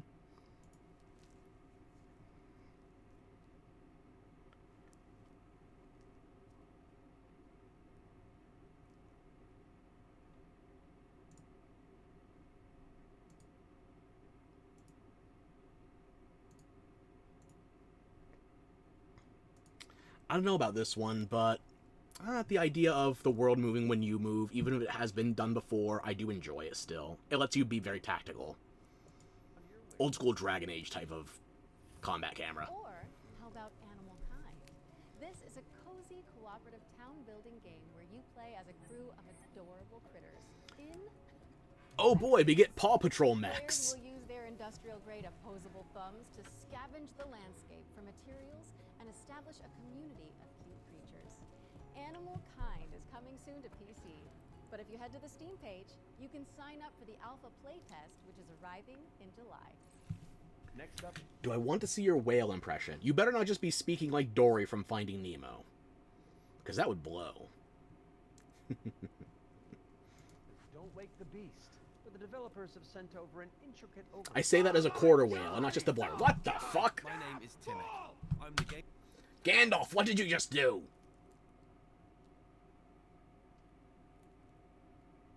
Oh, that kind of goddamn whale. Jesus. Luis Golo, Andrea, Lucario, Sora, and Slime King Loki all just got subs. Thank you so much, Gandalf. That is incredibly generous. Thank you. I'm only quarter Welsh, but Jesus. I might have to go around the lamb before I make any more sheepfucker jokes. Thank you very much, Gandalf. It was funny. Thank you. Too generous. So yes, in case the shout-out wasn't loud enough on the notification, you are so damn cool. Thank you very much for all those subs. I'm sure everybody's going to appreciate them too. Thank you very much. Game designer. Next up is Don't Wake the Beast, but the developers have sent over an intricate overview, so I'll sit this one out. Hi, my name is Timek. I'm the game designer and producer behind Don't Wake the Beast. Don't Wake the Beast is a stealth roguelike in which your goal is to steal as many treasures as possible and run away from the beast. The tricky part is that So a Bilbo meeting Smaug simulator. I can dig this. each treasure has its weight, and the more you pick up, the more noise you generate. But when you fail, there's always another run. My game will feature 4 biomes, all with unique mechanics and beasts. More of a Frodo It's cave, scheduled but to release still. in 2026. I want to wishlist that. Like a proper thief stealth sim as well. Like, I was talking earlier about wanting more stealth sims. And as much as I love the assassination ones, the idea of just being a thief. Proper Thief 2 thief. Not an assassin.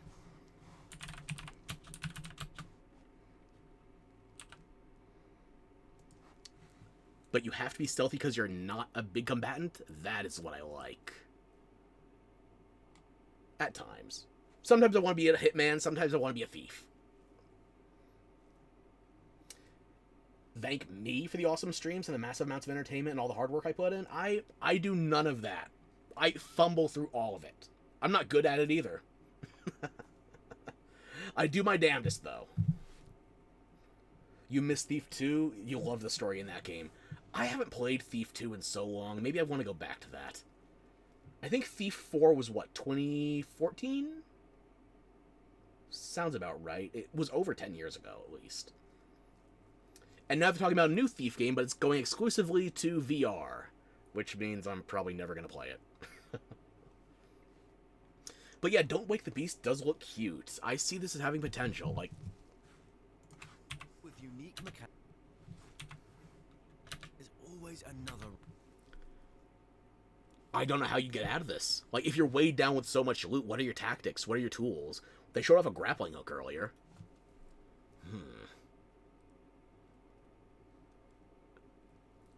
I already wishlisted it. I like this concept. I want to see more.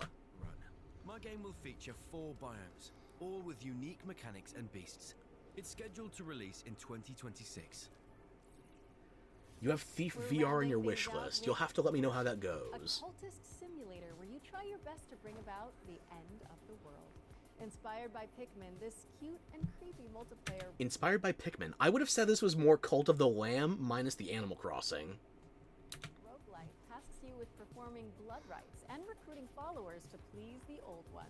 It's coming soon to PC, and you can wishlist it on Steam. You know, I'm going to look it up. Worship. Not a very specific name.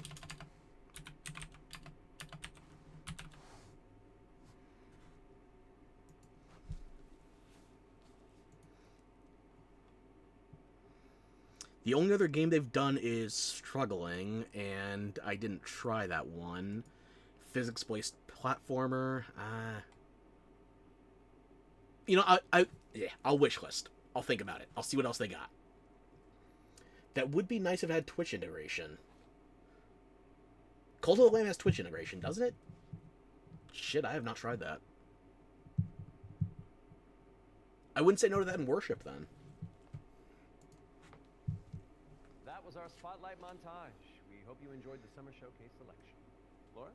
Oh, it's time for an update on Scum, the survival shooter with poop mechanics. What? Not as in, like, they're bad. No. Just like you have to manage your bowel movements to survive. No shit. Might actually learn something. Oh, hang on. What is this?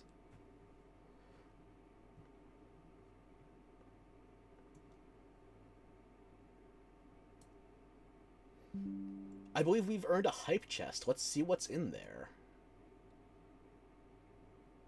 Rewards? That's a serve emote. Okay. Choo-choo it is, then. That's a cute little kitty. Couldn't have done that without you, Gandalf. Thank you very much.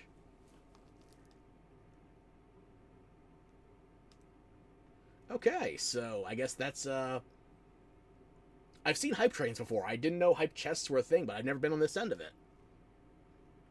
Cool. I love video games. Peggy 18.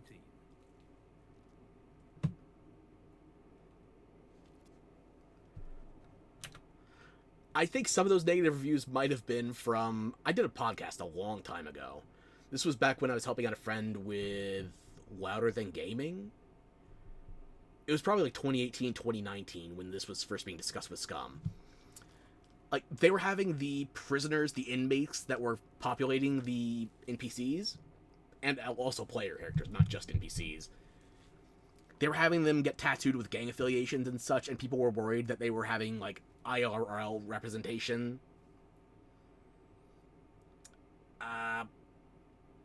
Look, I'll TLDR because that was a long time ago. Basically, they were having gang depictions, racist group depictions, and it's like, these were villains, these are prisoners, they're supposed to be bad. And I haven't heard anything that tempted me since then, because that initial controversy was the closest thing the game had to remotely engaging anything. So, it's been about 6 years, maybe 7. Let's see what you got. You got bored in Scum? I was bored before I even tried it.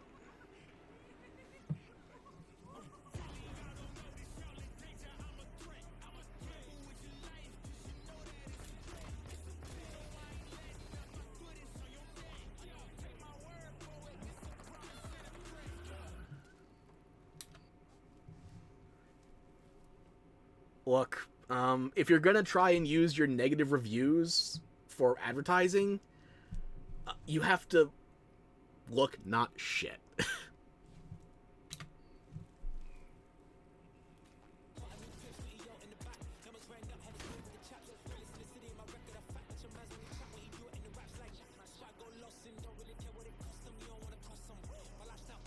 Hang on. The penis size only goes up to 5? How are you supposed to give yourself a 69? It's like, when I was playing Saints Row, I had friends that were like, oh yeah, I always set my sex appeal to 100. Bullshit, you fucking cowards. You set it to 69. You have to use a funny number. If not 69, 34. If not 34, 63. If none of those, 88. There are rules. And only up to 5? Really, on penis? Like, where are these people from? They think that's big. Maybe Korean devs, I don't know. Your charisma is minus 99. You have a functioning number for charisma? I'm jealous.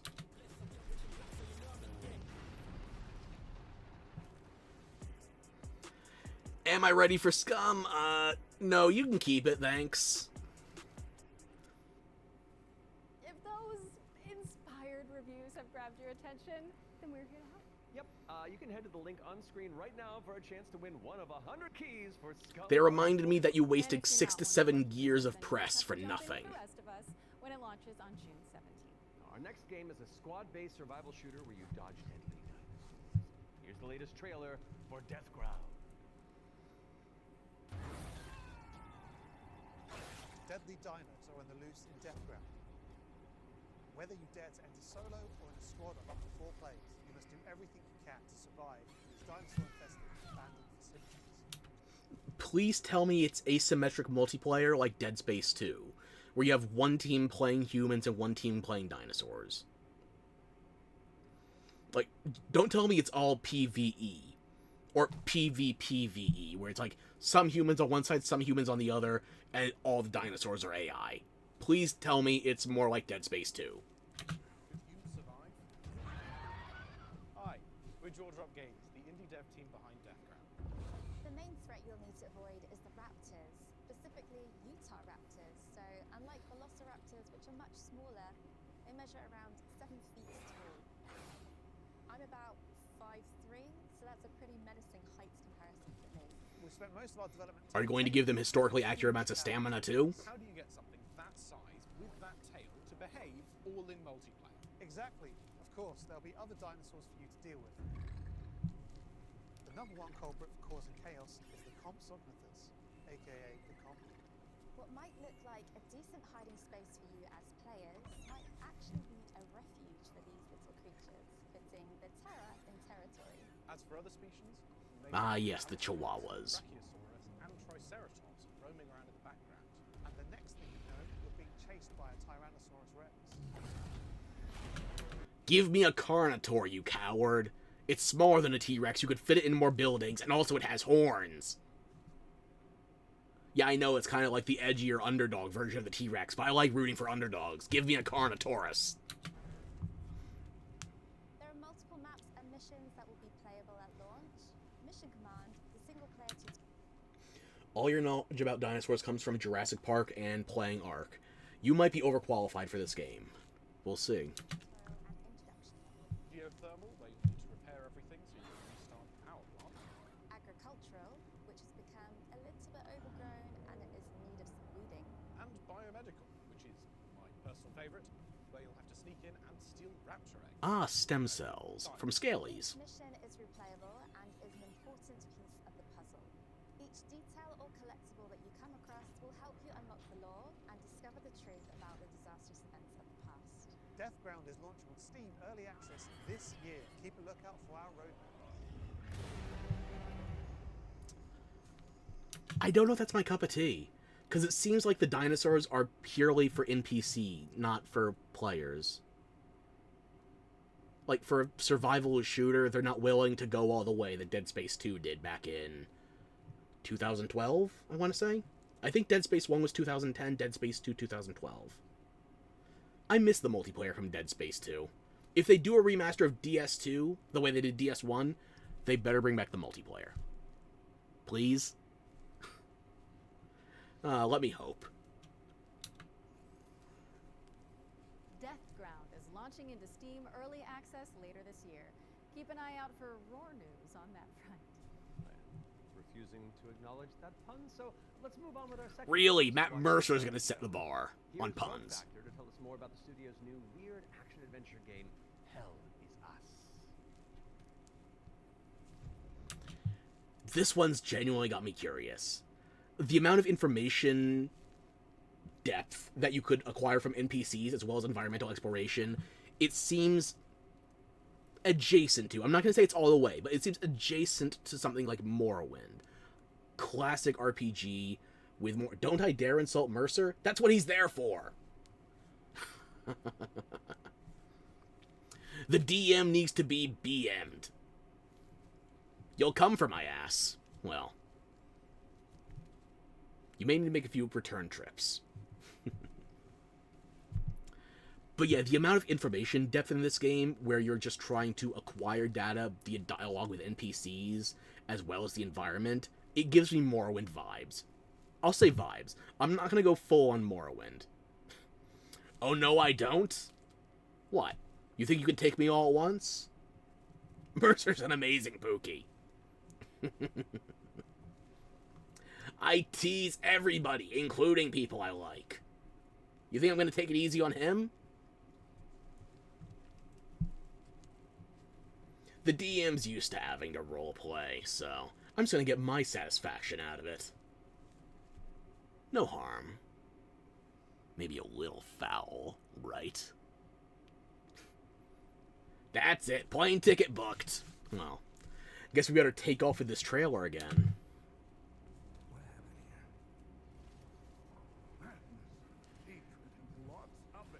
Hi everyone, my name is Jonathan Jacques-Delated, and I am... That said, as far as the information depth of this game is concerned, I don't know how sold I am on the combat. Visually, it looks more than okay. But the soulsy combat, that's where I gotta worry. It is set in the world of India. It's a rogue state where there's a lot of really weird things happening. Remy, he was born there. He was raised. There was a demo available for this freely, but it's been taken down, unfortunately. I think it was limited time as well, had to be online only. The adventuring is just, if you think about it, If you want to check out a demo for this one, it was in one of Iron Pineapple's videos. I can't remember the date on it, unfortunately. But Iron Pineapple did cover Hell is Us, if you want to check out good demo coverage, from the perspective of somebody who covers a lot of Souls-likes. And the discovery, they're only there by theme. You had just been following marker after marker, and until the last marker is over your actual thing you needed to find, almost all the variables connected to the exploration and connected to your discovery are given to you in a silver platter. So we look at it kind of like the inverse in our game because we got rid of all these things. I remember chatting with John about the old Zelda games, how it was straightforward and like you had just enough to know where to go, but not too much. It's basically how life works if you think about it, right? We basically orient ourselves by sight and hearing and what people tell us, right?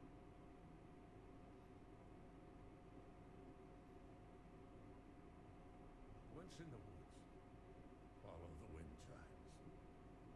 They will lead the way through. You talk to NPCs and they're literally going to tell you a clue, right? So Rebecca and Jova, when she kind of hints you where the Owen convoy, the direction that it took, she says, I don't know where Now, this one might be a leap, but if we're going back to, like, classic Bethesda, I might even go back to classic Black Isle, like, before Obsidian's days, where this perspective and the dialogues pursuing these topics, it reminds me of the talking head scenes from, like, Fallout 2. Maybe Fallout 1 as well, but Fallout 2 is where I defaulted to. They went exactly, but I know they took the road that goes behind the weird monuments, and she says you can see them from here. And as you're talking to her, behind her, quite far, you see some peculiar monument-looking thing. You're like, is that what she's talking about? Like, is that if I go and then you go there and you see the road that turns, and it's maybe the convoy did come here. I think that's kind of very unique, and it works really, really well. Like any game, especially a game of almost 40 hours, sometimes it works better than others. No game is absolutely perfect, but it's very much it's the joy of exploration, the joy of discovery. Yeah. The Abbey is closed. Official AAF business. Of course, we can't talk about Elazas without talking about our monsters and the enemies, the limbic entities. I'd prefer you talk about your Joshua Graham t-shirt, but okay. Of human emotion, of human negative emotions. What does an emotion look like? Who knows? So we had many iterations. We ended up with these kind of like fractally, geometrically thingies. So we have grief, ecstasy, terror, and rage. So the Hollow Walker represents a bit. It's just a husk. That's why we call it the Hollow Walker. And it's a bit like a facsimile of a human being who's felt this very strong negative emotion. And then they look like that because we tried a lot of things, and they ended up looking like this. I feel like for a Souls-like kind of game, this much enemy density needs to be a much bigger threat. And granted, we don't know how far the progression is from this sequence, but I feel like you might be either over-equipped or the enemies are too slow, focused on presentation over being an immediate violent threat. But I don't know how soon I can say the combat feels like you might be over-prepared. So you'll be able to play Elazas. The combat is my primary concern with this game. It is coming out next month. We've already had the demo before. We've had multiple people giving extended coverage. Wishlist it now because Hell is Us is coming to PC and consoles on September 4th. Let me just pull up that Iron Pineapple video, see if I can get you,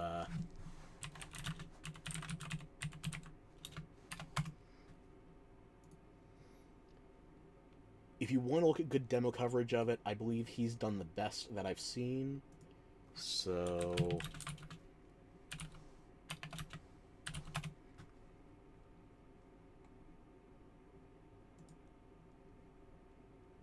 I'll try to get you a timestamp as well, so it goes straight to the correct game.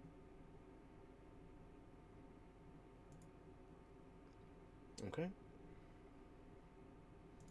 Going to share, make sure I have that timestamped. There's a bunch of other games in here as well, but Hell is Us is the last game. So if you want to check out the demo coverage, it is Iron Pineapple, 9 Souls-like games you might not have tried or heard of. And if you go to that same video, it's the final game covered, number 9. The timestamp should take you directly to Hell is Us. Alright, I think we're due another world premiere, don't you? This one's an action-adventure set in a drop-dead gorgeous cartoon world. And it stars some very familiar faces. Wait, is it us? Maybe. Let's throw to someone who knows while I take this totally real phone call. Hello? Look, if it contains a female voice actor, there is a minimum 10% chance Laura Bailey is somewhere in the game. I feel like that's rounding down as well. Hey Laura, hey Matt. I'm super excited to be back on the Future Game Show where I belong, and you are doing a fantastic job. Like I said to the producers when I was hosting, if you strike me down, this is live, isn't it? Oh, so yeah, New Tales reached out, and I am officially in their game. Actually, seeing you just reminded me, they're looking for a killer writer who can also perform. Let me call Jasmine. Look, it's fine. You're doing great for time. Hey, Jazz. Hi, Sam. I've got a really cool gig. Want to join me in a game? If we're both in, I'm pretty sure Matt and Laura will be on board. Yeah, sure. I'll be in a game with you. But only if you're coming to the D&D group next week, because our party could really use a barbarian. All right. I guess we're all doing this. That was easy. Telling Carwack you need a barbarian.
Oh, of course. Leave it to the slime girl to remind you to hydrate.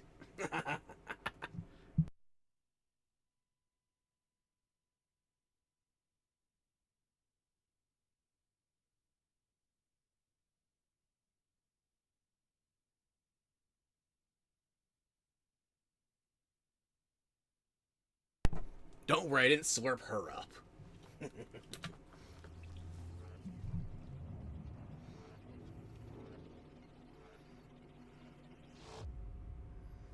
You forgot the timer. You're sorry. No worries. My gut. My gut is telling me 3 games right now. One of them feels a little bit off the wall, but hear me out. Hyperlight Drifter, The Pathless, Ratchet and Clank. Maybe that's just like the little bits of critters feels like something from a Clank level. Also, comparing the slime ball sections to when you're actually on 2 humanoid legs. You know what? Ratchet and Clank is pushing it too far. No.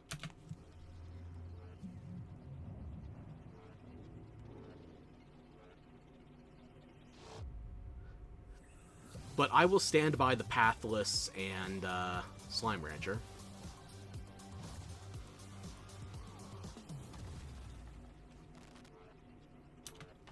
Fading Echo.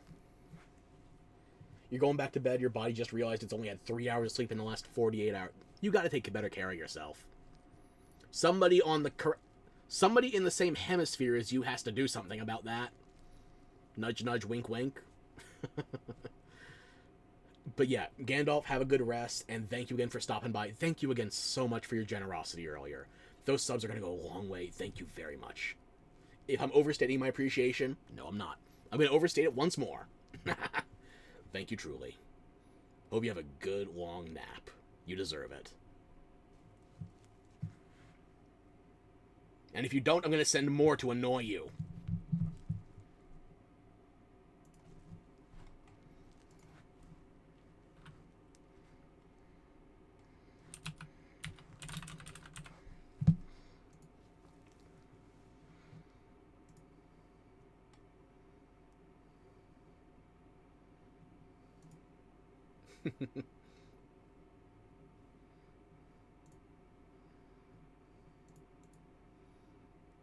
Wait a minute, new Tales. Oh shit, this is the same devs as but one of the devs. It's got 2 of them on here. As Pax Day? Really? I'll be fucked. I'm just checking out the Steam page now. It has new Tales and Emeteria. Oh, don't worry. Loki and you already have something planned for Gandalf. Excellent. Yeah, I'm wishlisting this. Fuck it. I like it. It looks good. I want to know more. That's right, we're joining Samantha Bayard, yes, Karlak herself, and the awesome Jasmine Gular in Fading Echo, coming to PCs and consoles. Should I know who Jasmine Gular is? I don't recognize the name. Something to do with D&D and a content creator, but I can't pull the name for the life of me. And you can wishlist it today on Steam or the Epic Game Store. Go, go, go, go! We got another block of back-to-back trailers up next. By the way, just in case I have it to state the obvious, I have not wishlisted anything on the Epic Store unless it's an Epic exclusive. Again, stating the obvious, but still. Next, let's begin.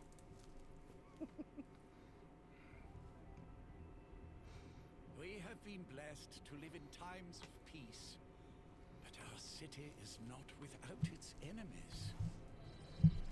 The demons above, and the beasts below. All right, I'm pumped. Let's do this. You're going to be bishops too? Through Shale, all things are possible. Got a little bullet hell in there. Okay. The 3 of you learned the true purpose of the bishops. Listen up. We recruit from the finest soldiers in the church, and still, 1 out of every 3 bishops doesn't make it past the first year. Does it get easier after that? We gave you those robes for a reason.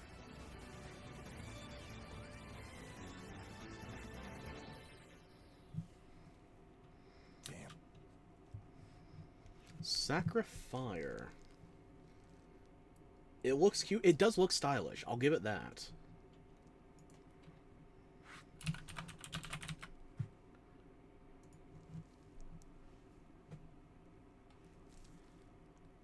I've had it wishlisted, but I feel like we've not gotten a lot of info on it. Not recently, at least. Events, announcements...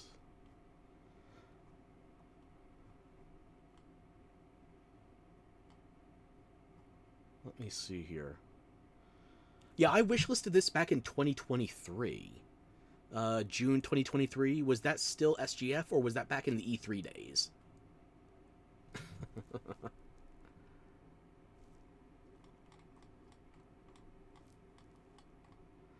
Very good sprite work.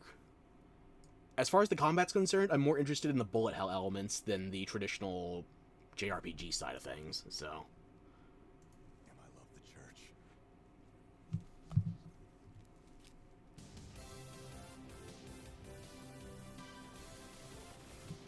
Ooh, a shmup. Okay.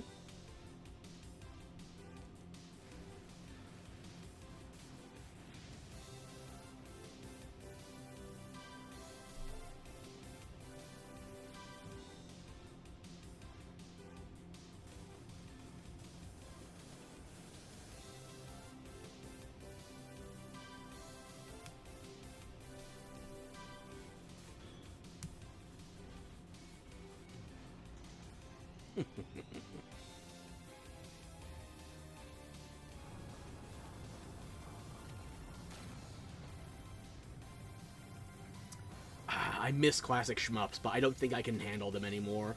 Too many moving parts, I'm having trouble tracking them. But Truxton Extreme... Huh.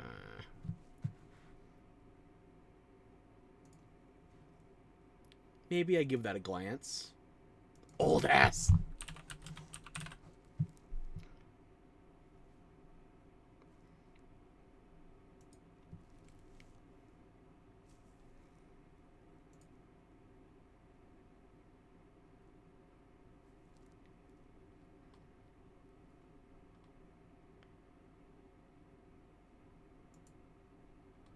There is a demo for it.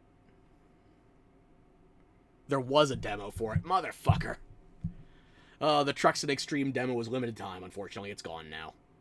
Oh well. Still, though, I like my shmups. I don't know if I can handle them anymore, but that might be worth giving a shot. Oh, it was only for the next fest. Damn. Missed that one.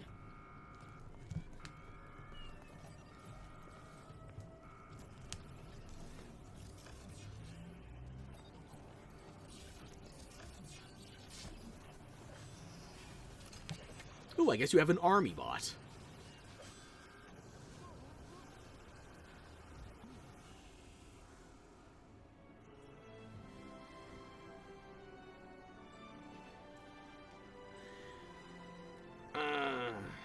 I recognize it. It's Sparklight, right?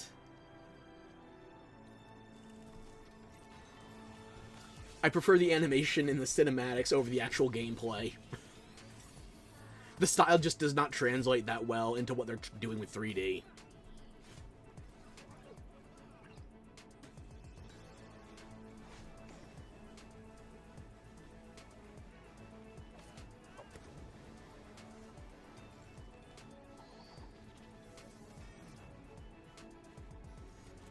Yuck.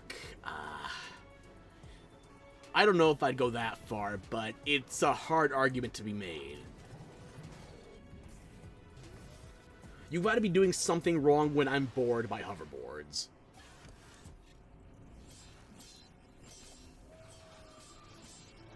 But yeah, the 2D style just... You would go that far. Okay, fair enough. I feel like the visuals are much stronger in the cinematic with this 2D sort of hand-drawn style versus, you know, Link's Banner the Spark. I couldn't even remember the name correctly. I don't want to... There's parts of that I like. I don't want to be harsh on it, but unfortunately, it's asking for it.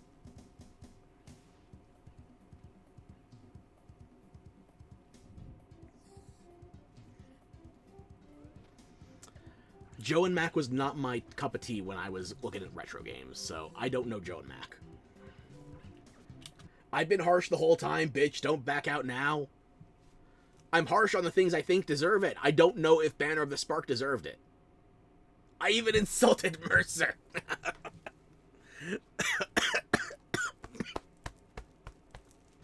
Okay, that's fair.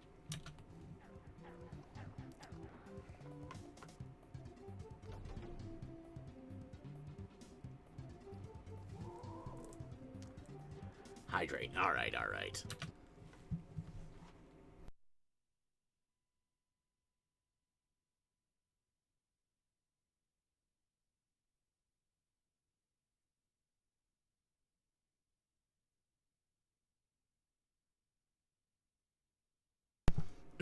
Okay.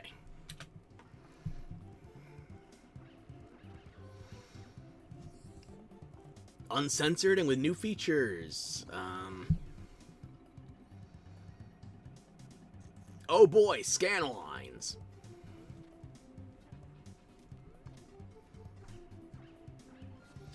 You know what? I'll say this, actually. Unlike Nintendo with the Switch 2 GameCube stuff, they're not walking behind the, It's not just the online pass, it's the online pass plus expansion pass. They're not locking the ability to rewind a ROM behind a subscription's premium tier. It's just in the game. Really? Another Kickstarter? For a bunch of ports with a rewind and a CRT filter? Really? That had to be on Kickstarter. We're back, and you can wishlist all of those games by heading to the Future Game Show Steam page? The Future Game Show Steam page. With that out of the way, it's time for a spine-tingling closer look at the next game from the lines behind Until Dawn. Directive 8020 is about a deep space mission to save humanity, and the shape-shifting alien gets in the way. Let's throw it over to Supermassive Games to find out more.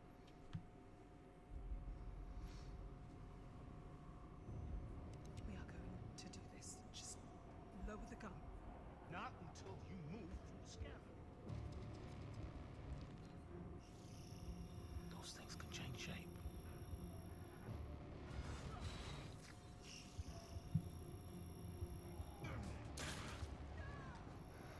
Don't you ever point that thing at me again.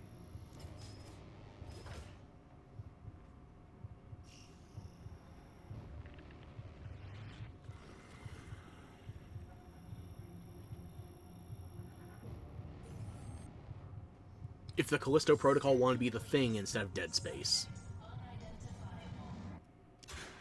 We need urgent assistance. You think you've seen this one? It looks hell interesting. Huh.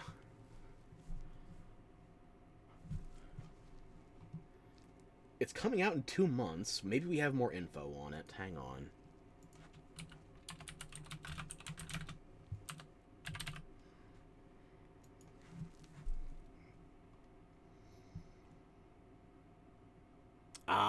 It got delayed.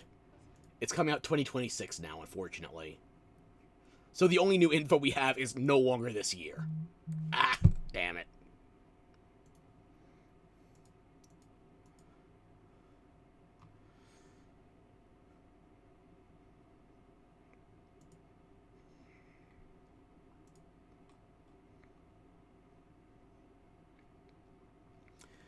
The first half of 2026, they couldn't even narrow it down. Like, okay, probably by the end of June, so we went from it being in 2 months to it being in about 10.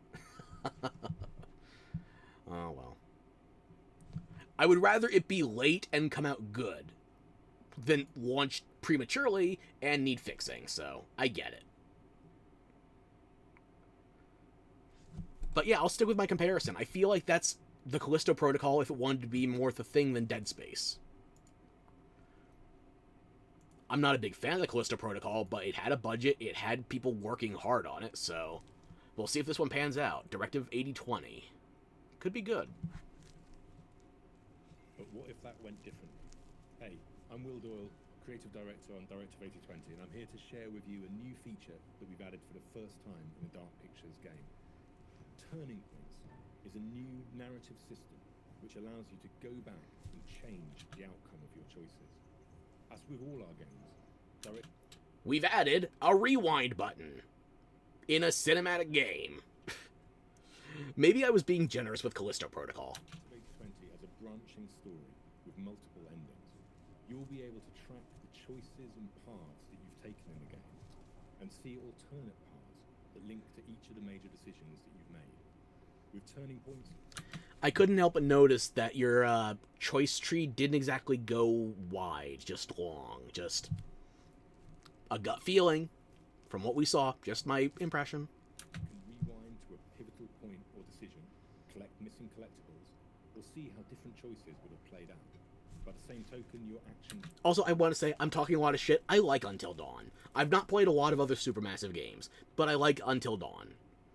So, if they're stealing from any of their previous properties, steal liberally from that.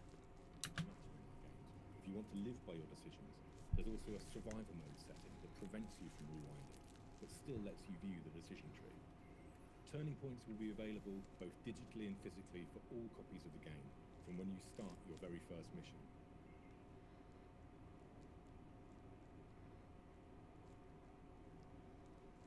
Wow, I better? Well, I guess I have, or will. Introduces the ability to rewind and change your choices to see the consequences of each branch of the path. You know, I'm grateful it hasn't happened to me yet, but I have heard people bemoaning that they have to explain why they call rewinding. Like when somebody says to roll down the windows, it's like, well, why do you call it that? You just push a button, you push a switch. It's like, we're going to lose the VHS era. Oh, that has you gobstuck, huh? It's coming to PC, PlayStation, and Xbox in 2025, and if it's not on your wish list... Bitch, come on, ain't no way. When I was still in college, okay? When I was still in college, it was a joke that a floppy disk was a 3D printed save icon. That was like a decade ago. You even grew up with that shit.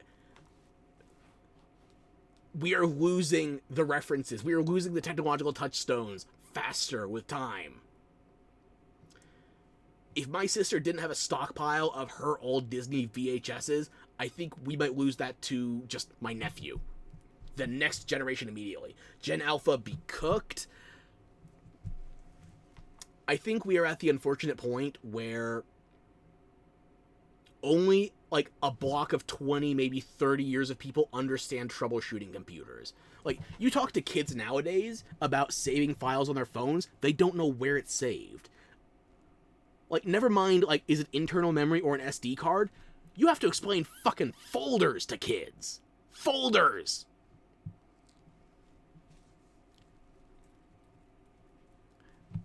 I was really hoping that I was dealing with Linux purists that were like, folders? Oh, you mean directories? No, the concept entirely is just gone. It's like, well, I save it and it's there. I have an account synced up, so it's everywhere. Right?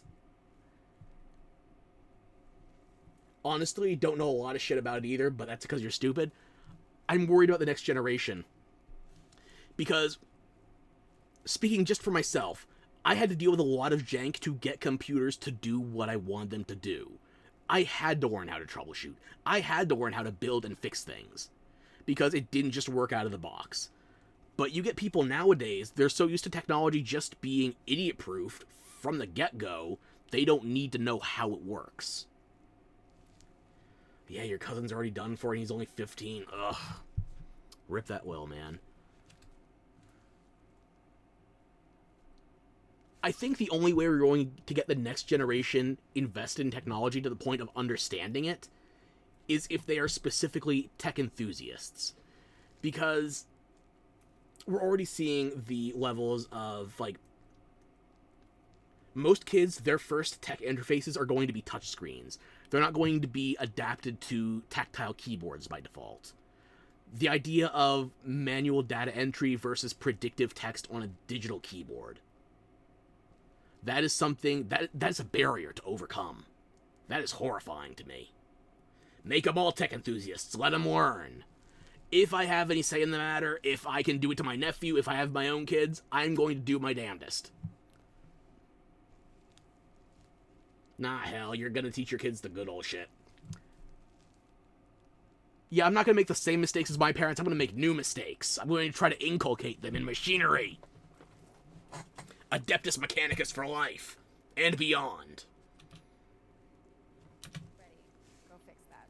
Our next game is just as scary, but for entirely different reasons. Cairn is a death-defying climbing simulator with a meticulous... Seen this one before. Unfortunately, I don't think it's for me.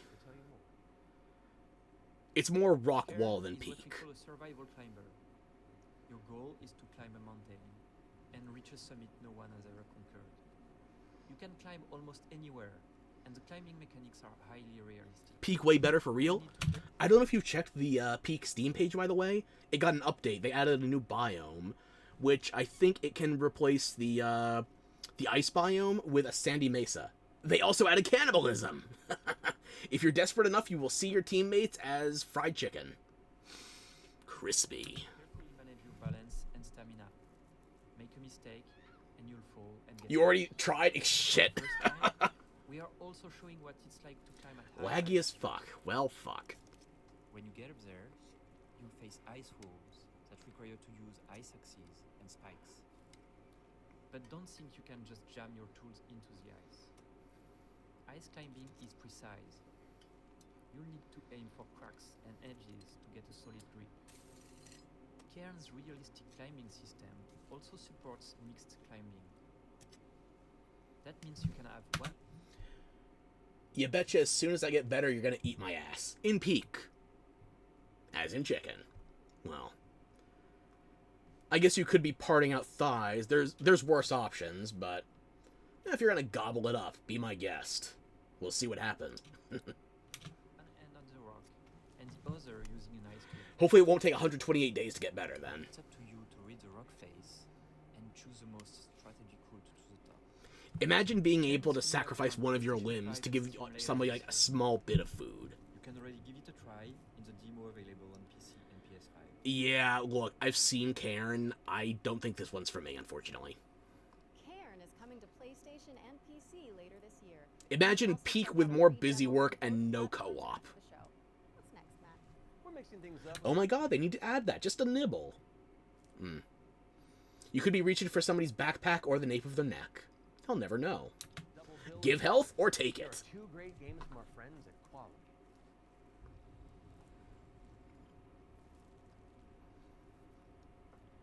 Not Korea, I need K-pop Demon Slayers too.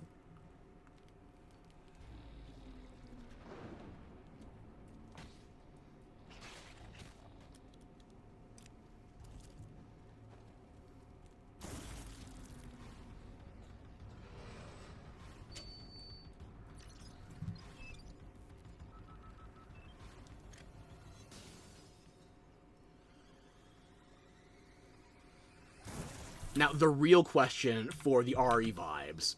Hang on, let me see if I get the right frame. Those are pants, not... Ah, okay.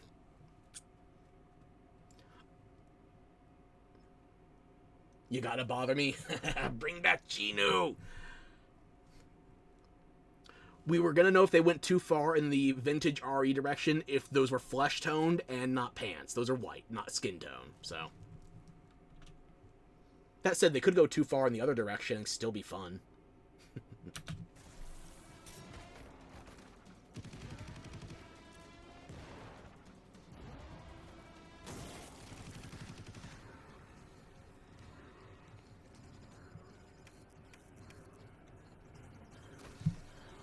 Hang on. Snake Eater confirmed. Bring back Geno. I'm just colorblind. Well, I know one thing I can depict quite clearly. Gooner.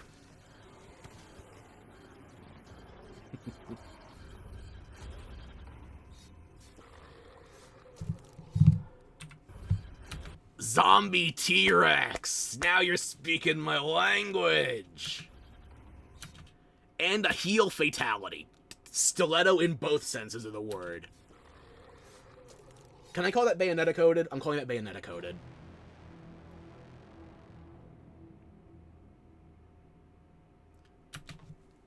I'm goddamn in. Say less.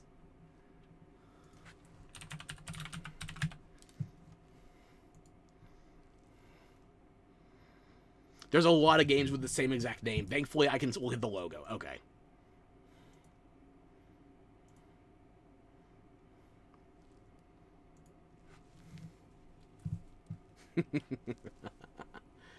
Of fucking course, Bayonetta coded. We are in agreement.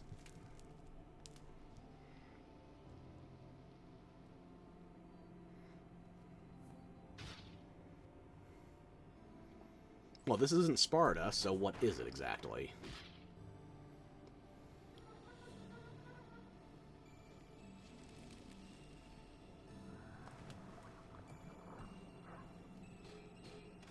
Disapproving? What are you talking about?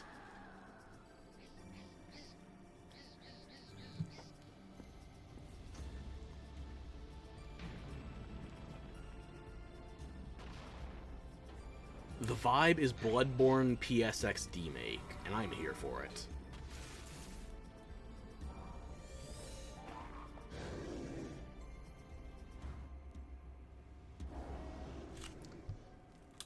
Hark the Ghoul.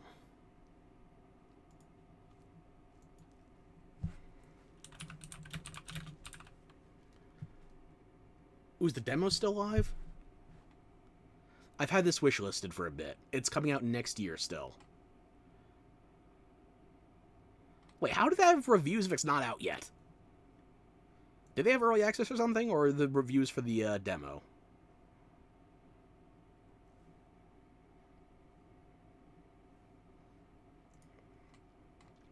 The demo is still live. Yeah, you can flag that to add to your library.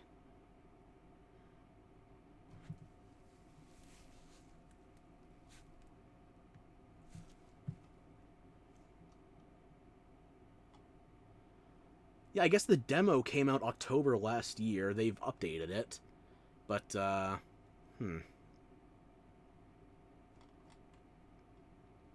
taking their time with the game. Good. You'll just go through mine later to add them.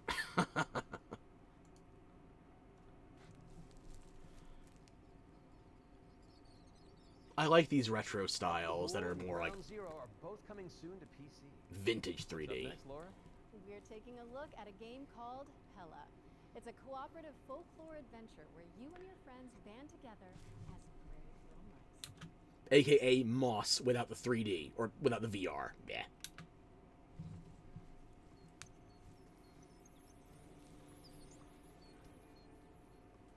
That word must hurt knowing I'm vintage. I'm an antique. Or a fossil.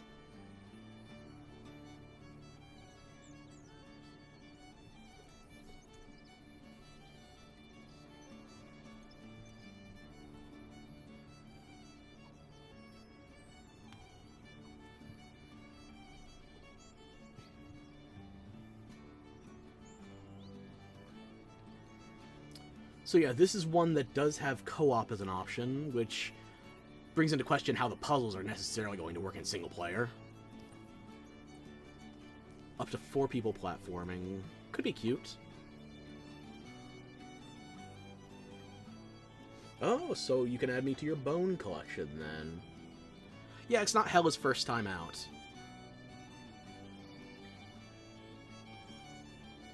Ah, the Mises found a moose.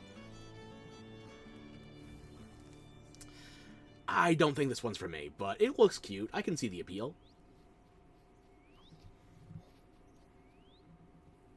Hella is coming soon to PC, PlayStation, and Xbox, so give it a wish list on Steam or the Epic Games Store. Moving swiftly on, it's time for a look at Ludo. This is a psychological thriller where the protagonist is trapped inside their own home, and we're about to find out when you can play it. It will be for me when you buy for... Gandalf already wasted money today. Don't tease like that. Peggy 18.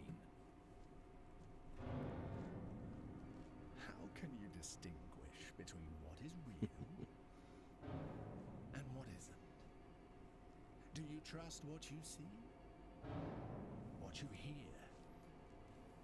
What happens when everything starts to feel wrong? To seem fake? Like a trick? If only I knew what was waiting for me, huh?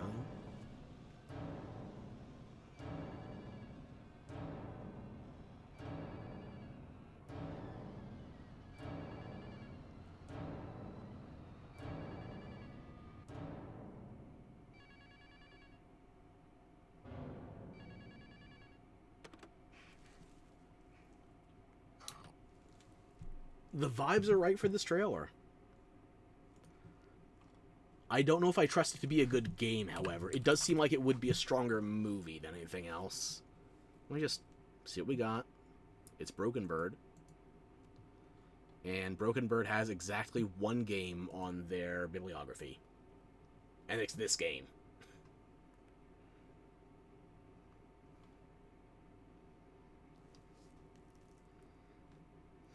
And there was a demo up, but that was for Steam Next, so unfortunately the fest is over. Wait, the game's out? Hang on. Oh shit, it came out on July 21st. Well. I'm going to just...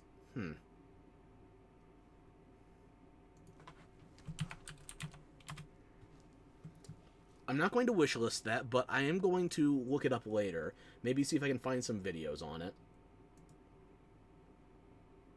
Approved? Next, my opinion doesn't matter? Well, my opinion was a tentative endorsement, so I guess that means you don't like it anymore.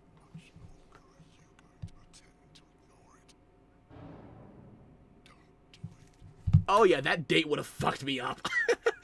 I paused like a second too early.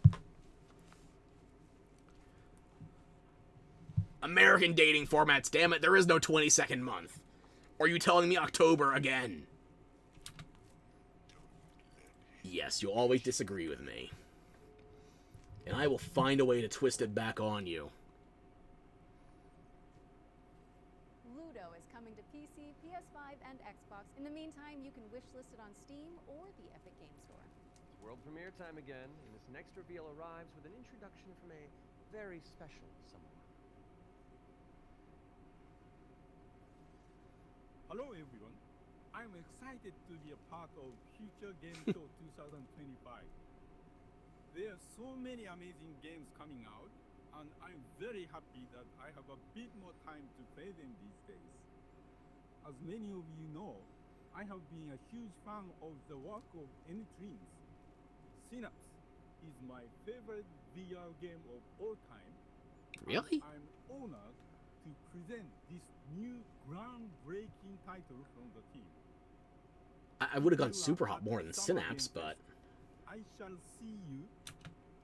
You forgot us bitches have a weird way to write down dates. We will invert the damn pyramid. And actually, not even invert it. We will turn the middle to the bottom and all other manner of malarkey. Sorry, Yoshida, you were saying? So, it is my pleasure to introduce you to Reach.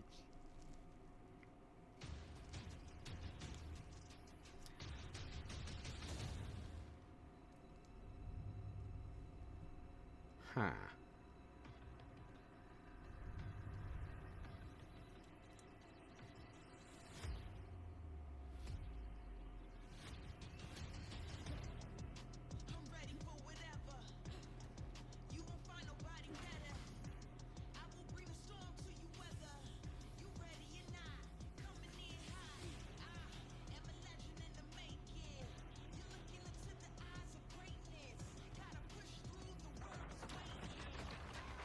Ooh, fatality. How many more spines can we rip out?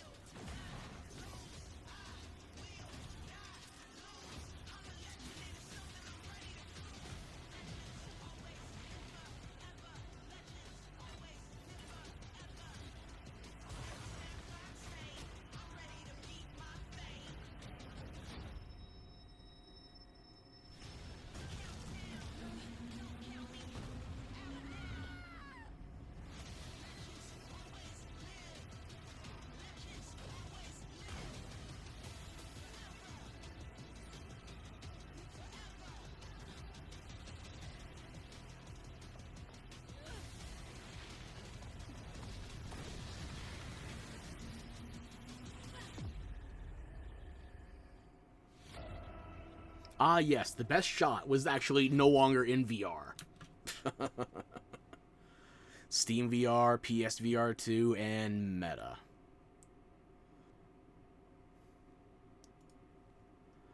Alright, let me see what your Steam page looks like.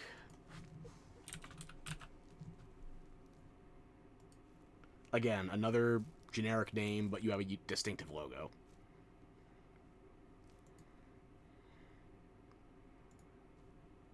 Another dev with only one game, the one we're currently looking up. And it's VR only. There's no, like, just generic first-person view for this, so... it might be worth looking at again, but for now, I'm going to give that a tentative pass. Reach is an ambitious virtual reality action adventure coming to PSVR, Steam, and MetaQuest. Well, your competition for that one, as far as I'm concerned, is something like either Superhot or Sirento. Maybe Pistol Whip? Maybe? I don't know. You guess you'll just have to buy me a VR headset. Okay, Matt. It's time to check in with everybody's favorite depressed and recently divorced. Ooh, Yes. Duck Detective. The Duck Detective. Yes! You may have cracked the mystery of the secret salami, but when you're that good at your job, there's always a new case to solve. I'm used to the cold embrace of loneliness, and this vacation will be the end of me. Hi, I'm Annika. And I'm Johnny. We're Happy Broccoli Games based in Berlin, Germany. Our newest game is Duck It's a cute little detective game. where you are the one and only duck detective, an impressed and recently divorced duck who must quack the case. Inspect evidence, make deductions, and solve this. Also, instead of an alcoholic, you're on hops because of bread. You know, He is joined by a new white bread for a duck. in solving crime, Freddy the Crocodile. Work together to unravel the truth and nibble on the crumbs of justice.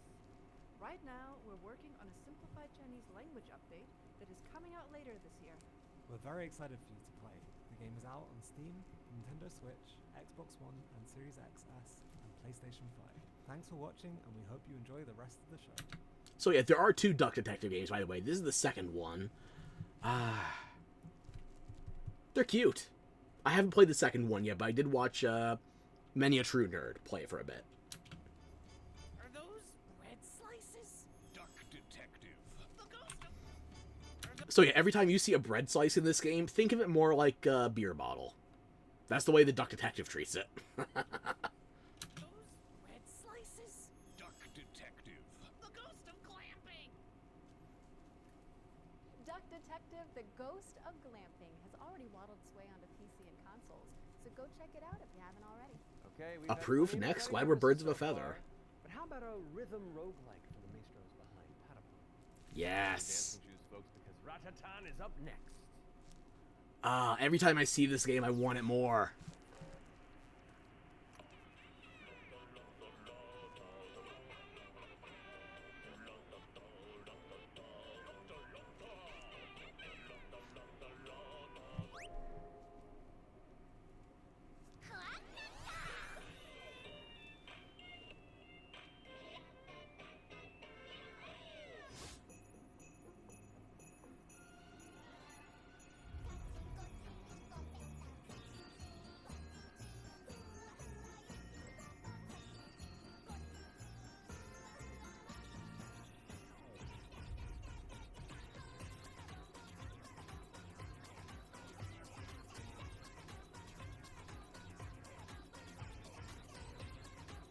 Patapon with roguelike elements.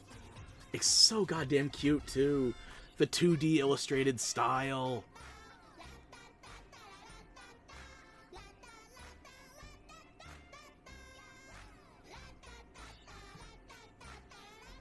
So many equipment options.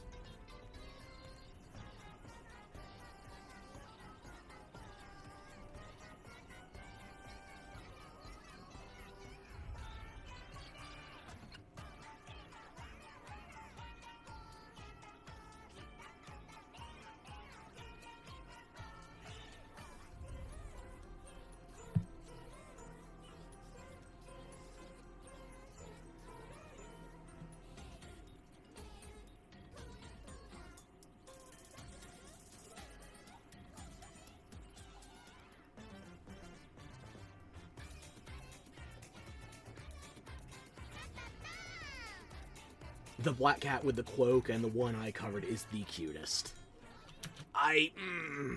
Early access has already started, but I was kind of hoping for more info on the full game. I guess it's been early access for at least 2-3 weeks, so...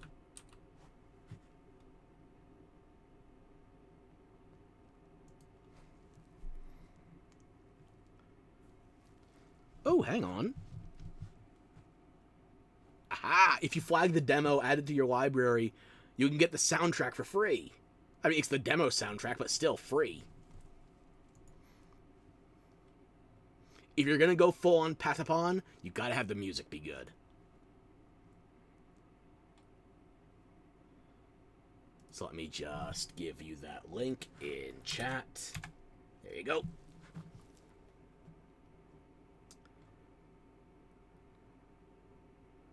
I don't see anything about early access on this page, however. It's not yet available on Steam, unless there's a separate page for early access. I don't think so.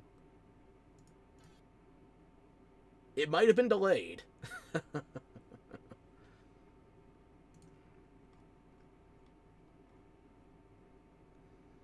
Yeah, here it is. An announcement from early July. Early access was delayed.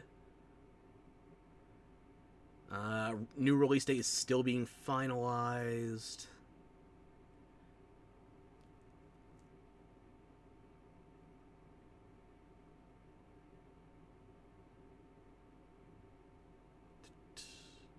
Yeah, they haven't finalized a release date, so we don't know when early access starts, never mind the full game. So I would rather wait for this kind of game to be a 1.0 than early access, but I'll take what I can get. It's ready when it's ready. Just let me know when you're back. Ratatan is coming to Steam early access on July 25th, but there's a free demo available on Steam if you want to give it a try. And the demo is still available. That's important. A new trailer for Agatha Christie, Death on the Nile. An interactive 70s twist on the beloved detective mystery. It's Poirot, don't you know?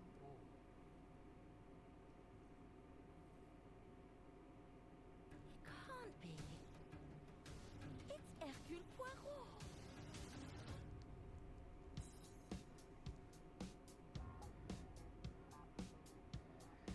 I don't have much of an opinion on Agatha Christie, so...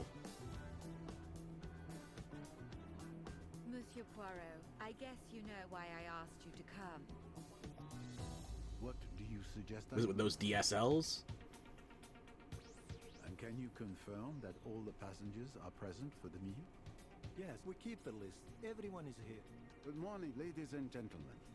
I'm sorry to disrupt what promised to be a beautiful day, but I have some terrible news. But we must stay calm if we want to find the culprit. I have a small idea of the situation. I'm May Leach. My, you got here quickly. I've just finished my latest case. Okay, let's see what I can find. But someone is lying to me. Black female detective in the 70s. Groovy. It is a big case, Miss Royce. A dangerous one. What do we have here? Thank you, Mr. Poirot.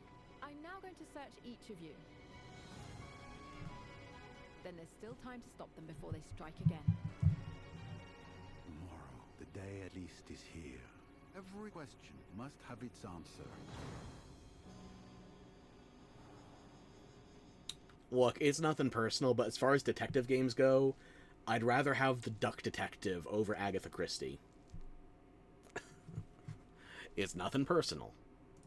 But I got my preferences, and you're falling short of them. Maybe bring a cute animal next time.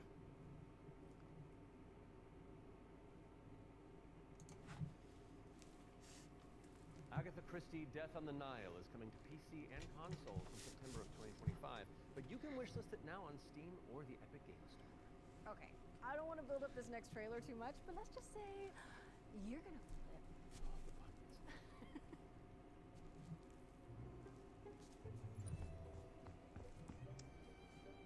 Scooby Snacks? No. VR escape room?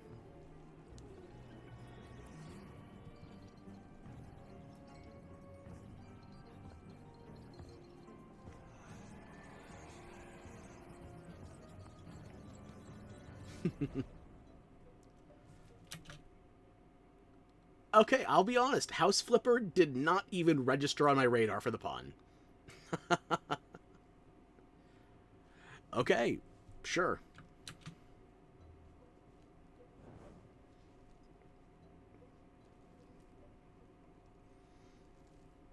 Scoobtober's getting even closer. Oop. We got another hang-up? Let me see here.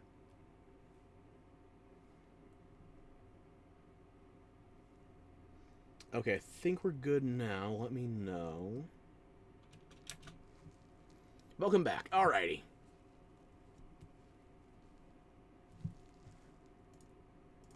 Meddling its way onto PC and consoles, this Scootober. Now we're starting to close in on the end of the show, but not before we show you our final ones to watch deep dive. Our team behind the scenes visited the Hangar 13 office for an exclusive insight into Mafia, the old country. Here's all the gory details. Mafia is out right now, by the way, and I'd never played Mafia 3. Like, in fact, I barely played Mafia 1. I'd say the only one I put real time into is Mafia 2. There was a remake of Mafia 1. I think I've got that flagged in my Steam library, but again, I haven't played it. It's one of those cases where it's like, oh yes, I'm Italian-American, this should be my cup of tea, but maybe I just need to go back to it. Maybe the old country is enough of a prequel, I could start here. Start as in I didn't already play Mafia 2. You know, just play it.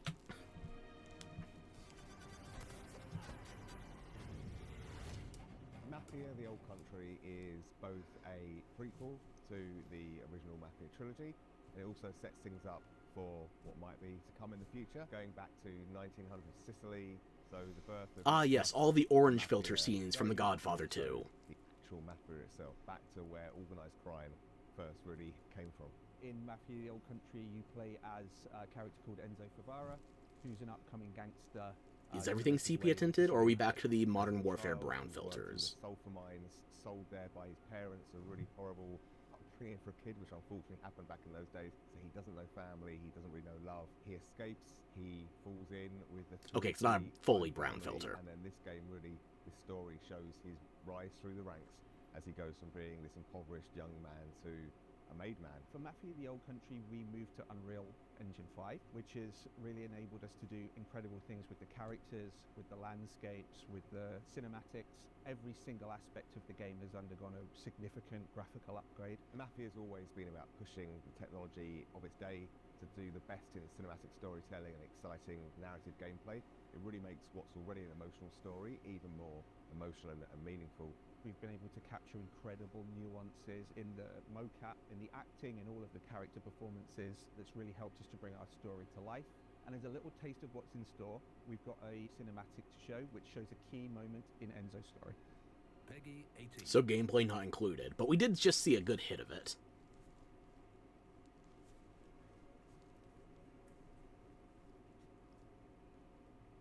Come forward. Time for you to cut yourself dramatically. Blood in, blood out.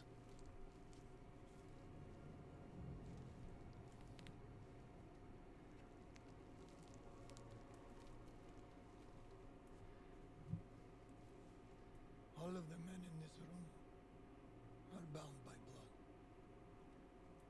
This is a family. And in this family, we follow a code of honor.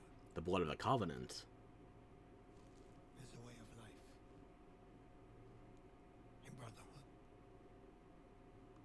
We are here because of your deeds. And the assertions of those who stand at your side. This life is one of secrecy. If you make a friend with a woman, they must not know about our pain. It is binding. It is not forgiving. To betray one is to betray all.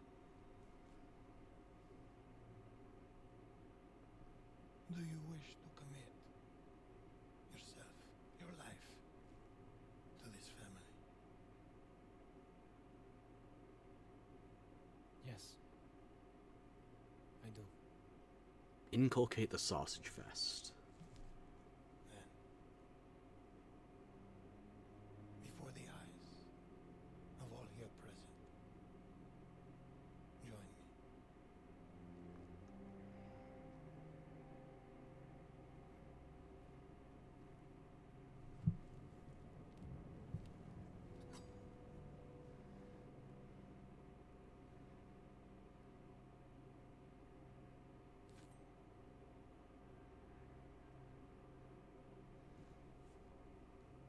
That's the wrong whip if you're giving him an Ezio.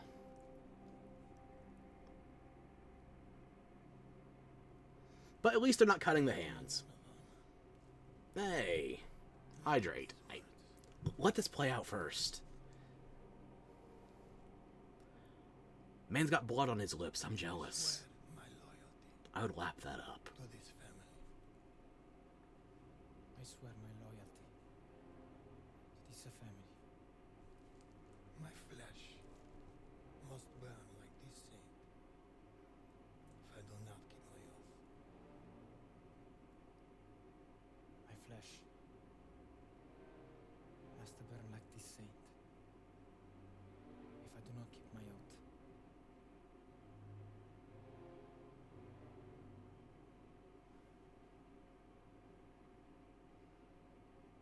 Welcome, Enzo. Benvenuto, Enzo. Benvenuto, Enzo. Benvenuto. Salute. Salute. The Auditores were always big drinkers.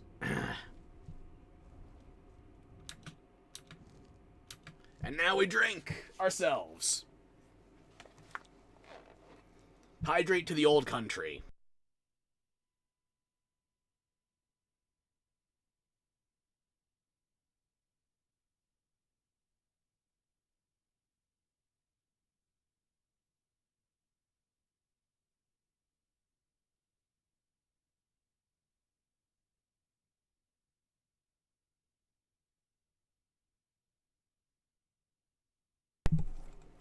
We're almost done here. Just about 7 more minutes.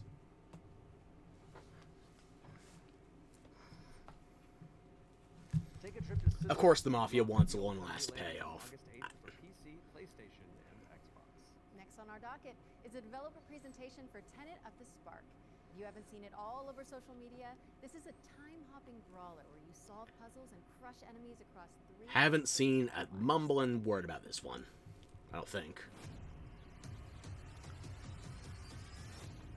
Hey, what's up? I'm Artem, the game director at Roll Games, a small indie team scattered around the globe. We're making our first game, Tenet of the Spark. The true power of the spark. It's a cinematic action where you fight bad guys over free timelines. Present day, So not Banner of the it's Spark. White Age, Okay. it's Aztec civilization, all at the same time. You got it, right? Ancestor, I need you. And it's not just for show. You have to use all three characters to explore, deal with tricky enemy types, and solve puzzles. It also answers questions you thought you'd never ask. Like, how the hell does this black boxer have a Viking for the great-great-great-grandpa? Or why does this Generations of melanin were stockpiled. And the biggest question is, why did they risk your role with such a difficult project?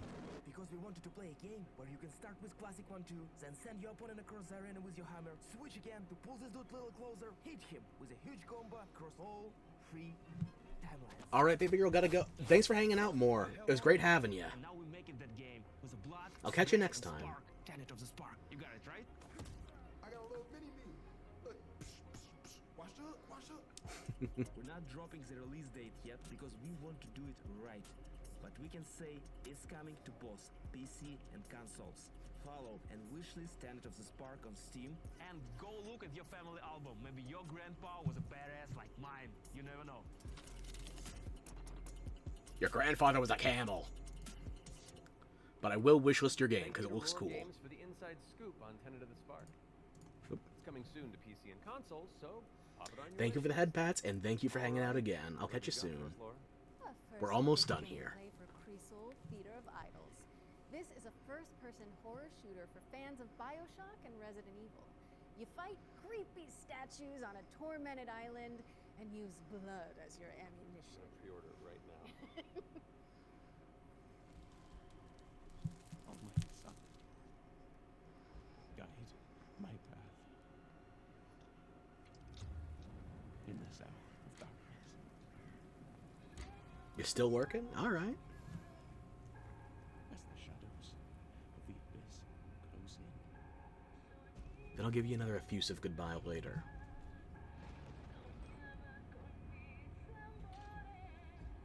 let your sacred light banish them.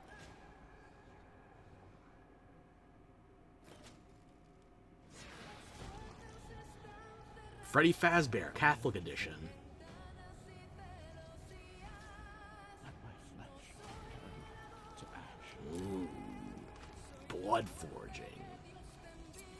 So my soul may ascend to you. Hell is empty, blood is fuel.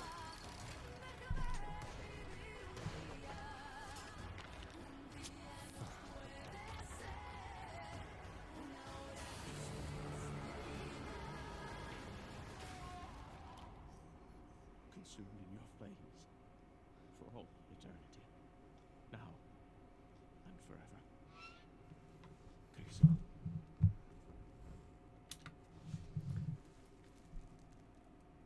That's not too shabby. That's not shabby at all.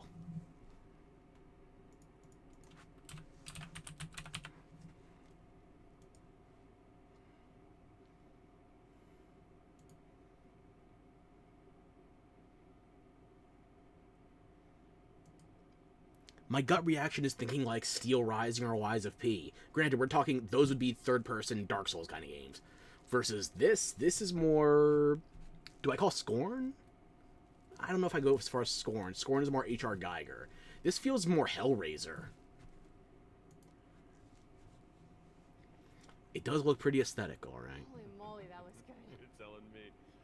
Kree Soul Theater of Idols is coming to PC, Xbox, and PS5 later this year. And your Steam wish lists in just a few moments, probably. Wait a minute. I didn't see a release date. We still don't have a release date, but we also still have about 4 months left of the year, so... We'll see. We'll see. I hate to say it, Matt, but I think we've arrived at the final trailer. Okay, well, how do you want to do this? Okay, I'm thinking we both look into that camera right there. Okay. Laura, We'll steal start it. when the show's over. But it's okay, because that last trailer is really cool, and so the folks at home will be happy, and we've done a good job, I think. So, does that work? You know, sounds perfect to me. Please enjoy our final world premiere.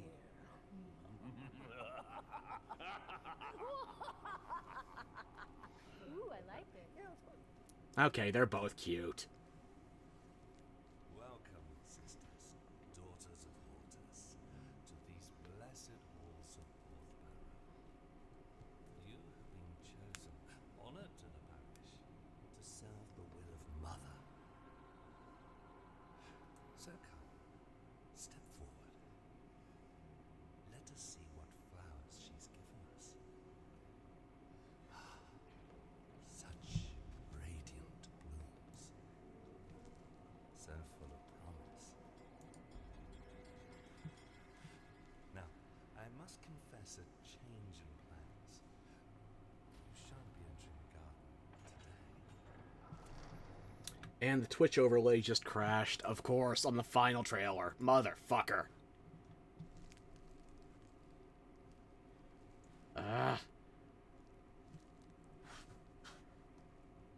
We're back. I'm gonna rewind it. Never mind, or we? Or we? Are we? Yeah.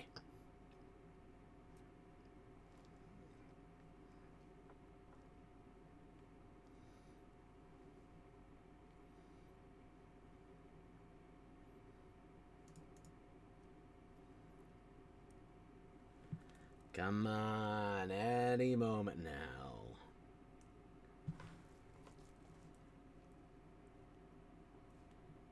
Any moment now.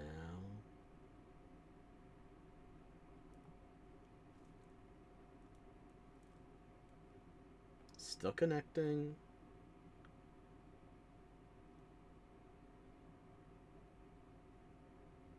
You motherfucker. I think we're back. Except for the pinwheel, piece of shit.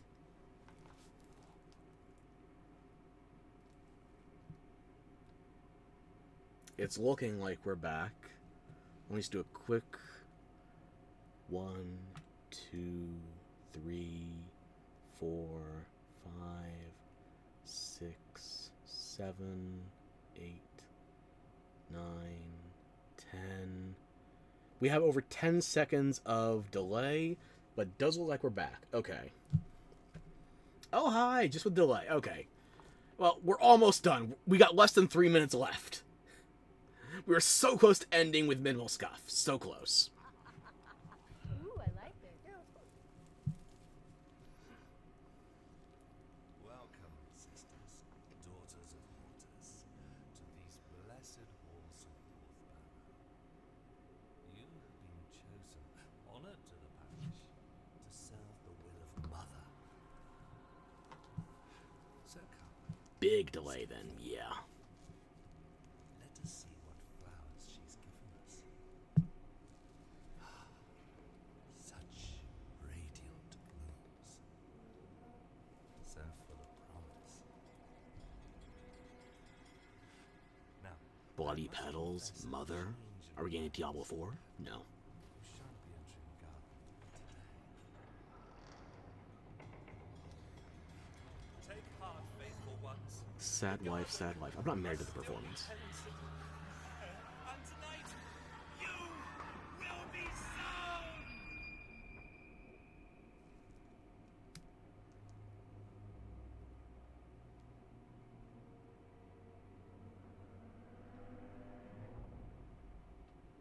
Ritual tides. No.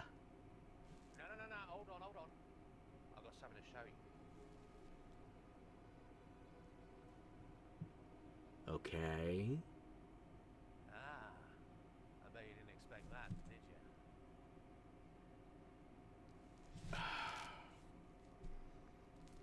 you? It is August! This is the Future Game Show, you motherfucker!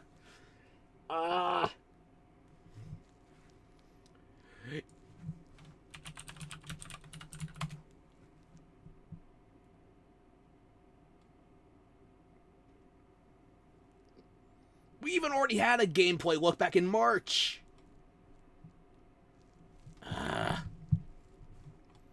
You closed on a teaser for another conference 2 months later!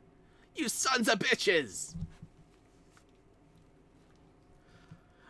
Your final note was a cliffhanger! A terrifying odyssey where you tango with Lovecraftian terrors.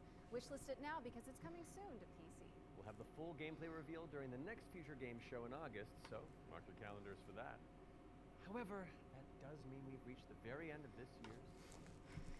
You ended on a cock tease, you blue ballin' motherfuckers! After this, with even more exclusive trailers, developer deep dives, and world premieres. We'd like to thank everybody who has tuned into the Summer Showcase, as well as the Dreamweaving developers who put their all into those amazing trailers we debuted today. And remember, you can head to the dedicated Future Game Show Steam page to wishlist your favorite games from today's show. We'll also have follow-up content on GamesRadar.com and the FGS YouTube channel. I'm Matt Mercer. And I'm Laura Bailey. And this has been the Future Game Show Summer Showcase 2025.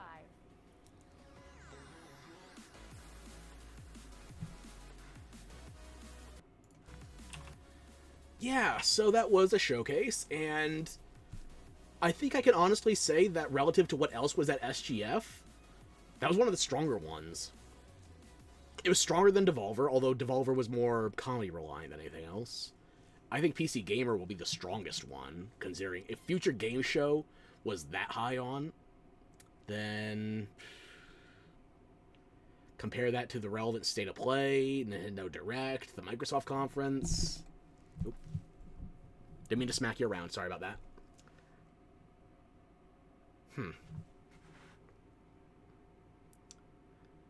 It's hard to say if I had to pick a highlight.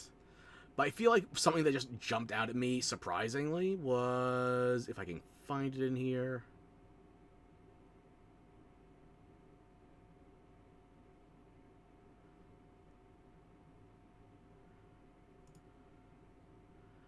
No, not that one. Fading Echo. This one's probably one of the ones that grabbed my attention most. Even if it was kind of being carried by the personality of Carlax VA. But it's stylish. I liked the platforming they showed off, and I want to know more. I said that a lot. There's a lot of games I wishlisted during the showcase. There's a lot of games I want to see more of. Ludo, since it's out now, I could probably look up some gameplay of that. But I don't know how the copy strikes are going to play with it, so I will look that up off stream.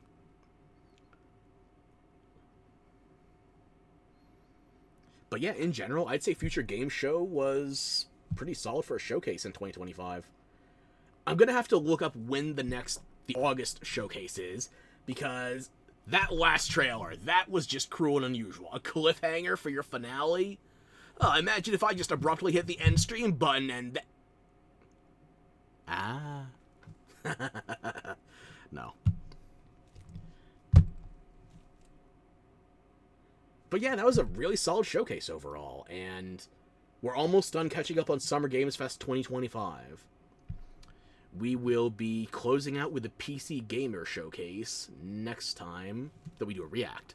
Next stream, however, tomorrow, we are going to be trying to do some gaming while I'm still stuck in these goddamn braces. That's the sound of 2 metal bars, by the way. It's all wrapped in Velcro and bandages and tube socks. Does it give you good ASMR, though? Well, hopefully you didn't sleep on the showcase, but if those noises knock you out, then make sure to get some rest, because we will be back next time. I want to play an action game. I want to play a spectacle fighter like Bayonetta next time, if I can make the controller work with my hands like this. Failing that, however, we might go for something turn-based.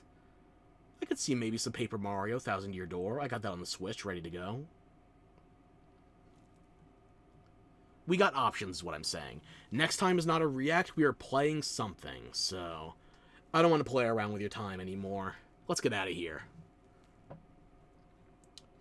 Hope you had fun. Hope I was able to share something resembling insights or entertainment. I don't know how I would have done that, but stranger things have happened. And now for some normalcy, with me leaving. I'll catch you soon. Have a good one. Thank you again to Moore for hanging out, for being so active in chat, and a special thank you to Gandalf for that incredibly generous donation of 5 subs. 5 gift subs, and quite the whale impression. You want to hear mine? Unfortunately, there's a Japanese whaler over there, so I'm about to go extinct. Later!